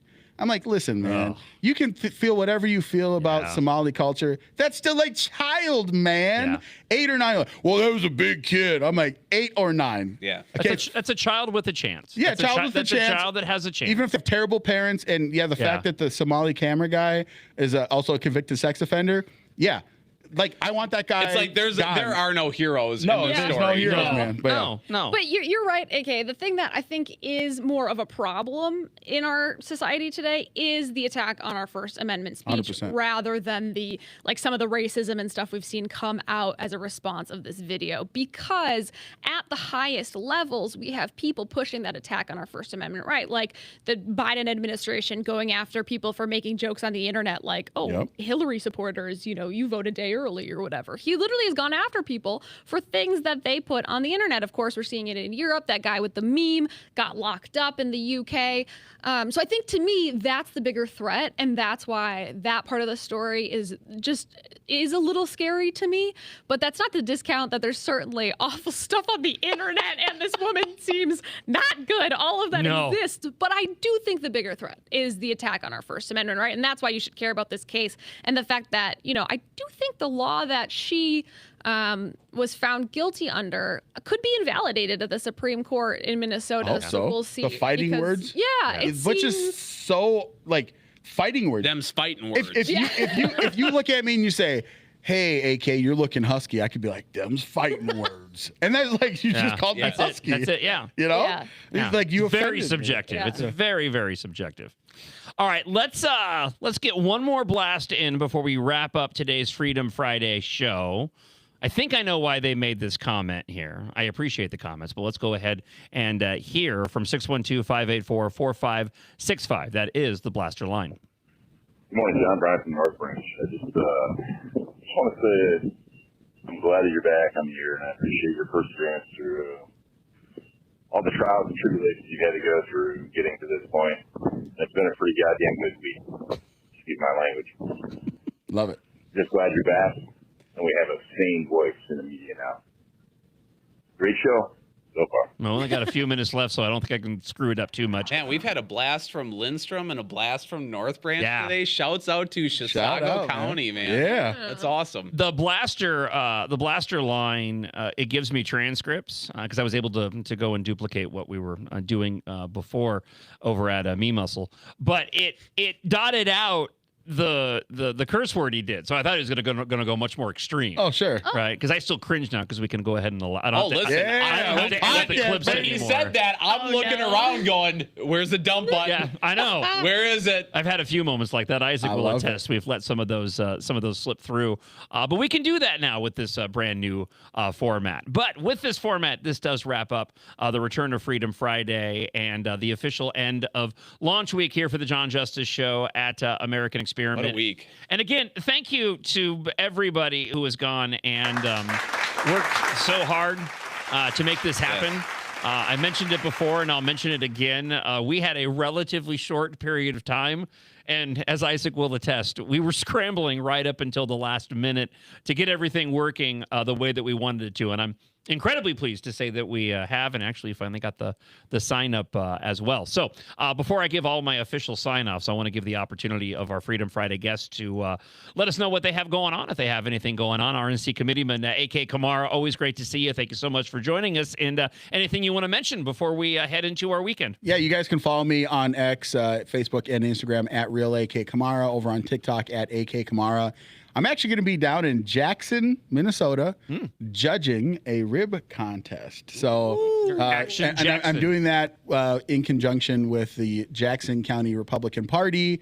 They're really connected with their county fair. So I'll be out there. So hopefully, if you're around, come and say hi. How'd you get that gig? Well, being fat and black is very helpful to being a barbecue rib judge. Natural fit. Truer just like words. playing bass guitar, just kind of truer words probably were not spoken up until that moment. AK Kamara, thank you. Representative Max Reimer, I know you've been busy as of late. What's going on with you? Anything you want to talk about? I got nothing to promote. The one thing that I'll say is if you have candidates, local candidates that you want to see get across the finish line, what I'm trying to do is I'm trying to do door knocking events, fundraise, make sure that when we hit November that we actually have a puncher's chance. So if you have a candidate that maybe is flying under the radar a little bit that you believe in, reach out to me. I'm on X as well. But that's what I'm focused on. I'm trying to make sure, we got the primary to get through. But I think we got a real shot in some of these races in Minnesota. So that's what I'm working on. Katherine Johnson from the American Experiment podcast out every Tuesday. I'm going to let you handle what I was going to do, but I'll let you do it. If people want to go and support the show, we encourage them to go to the website, make a donation, because they can get free stuff. Yes, they absolutely can with the launch of the John Justice Show, of course, at American Experiment. All of these things you're seeing cost resources and money, and we would love if you would support us in bringing John back on the air. It has been such a joy to have him here. I mean, we are all so happy at this office to have John here. And if you help support this venture of ours for a $35 donation or more, you get one of these super cool hats. It fits better than it is on my head right now. That's how AK wears his hat. Yeah, exactly. It's it doesn't have to look like that on you. But it is a very cool hat. We have so go do that on our website. If you go to AmericanExperiment.org, you get a pop-up that says, John Justice Show. Go to that landing page and click support the show. We would really appreciate it. There are mugs available on the merchandise site, and we're looking at launching a separate merchandise site with more John Justice Show gear. It sounds incredibly self-serving when I go and talk about it, so I like to have her. For a donation of $50,000, do you get your own autonomous teacher robot?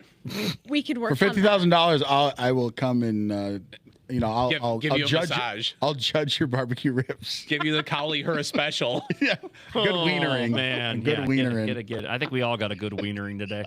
I felt wienered. I feel, I feel wienered. You feel wienered. Logged into the sex bot and got a good wienering. So it's all good. If you have ideas for our merch, now I've said it at a bad time. I gave you one. I just gave you one. If you have ideas for the merch, like John has been brainstorming a little bit, lingerie. Like maybe I take it back. I give up. Maybe like a doing that thing with my fingers quote or something. Like, what's your favorite thing from the John Justice Show that maybe we could put on a shirt, make into something cool? At State Fair. Yeah. Yes, for the State Fair. We want to have it ready by then. So drop us like a note, an email, a comment, whatever. I want to see ideas. I had somebody leave a blast, and you can do this throughout the weekend, by the way, 612-584-4565.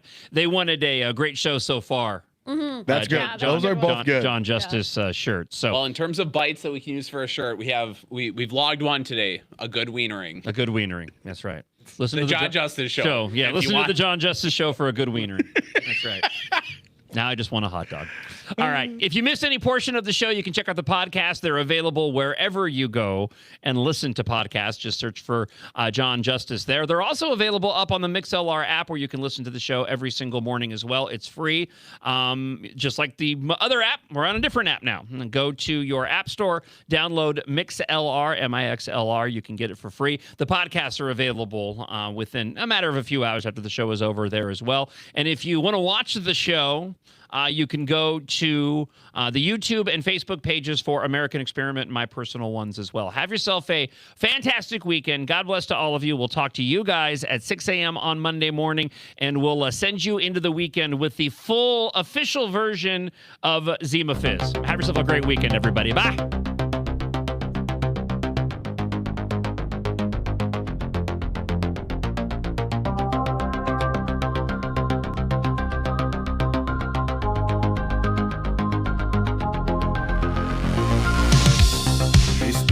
Static waves at dawn, a voice that lingers when night is gone. Twin cities hum with stories spun. John Justice rides the rising sun.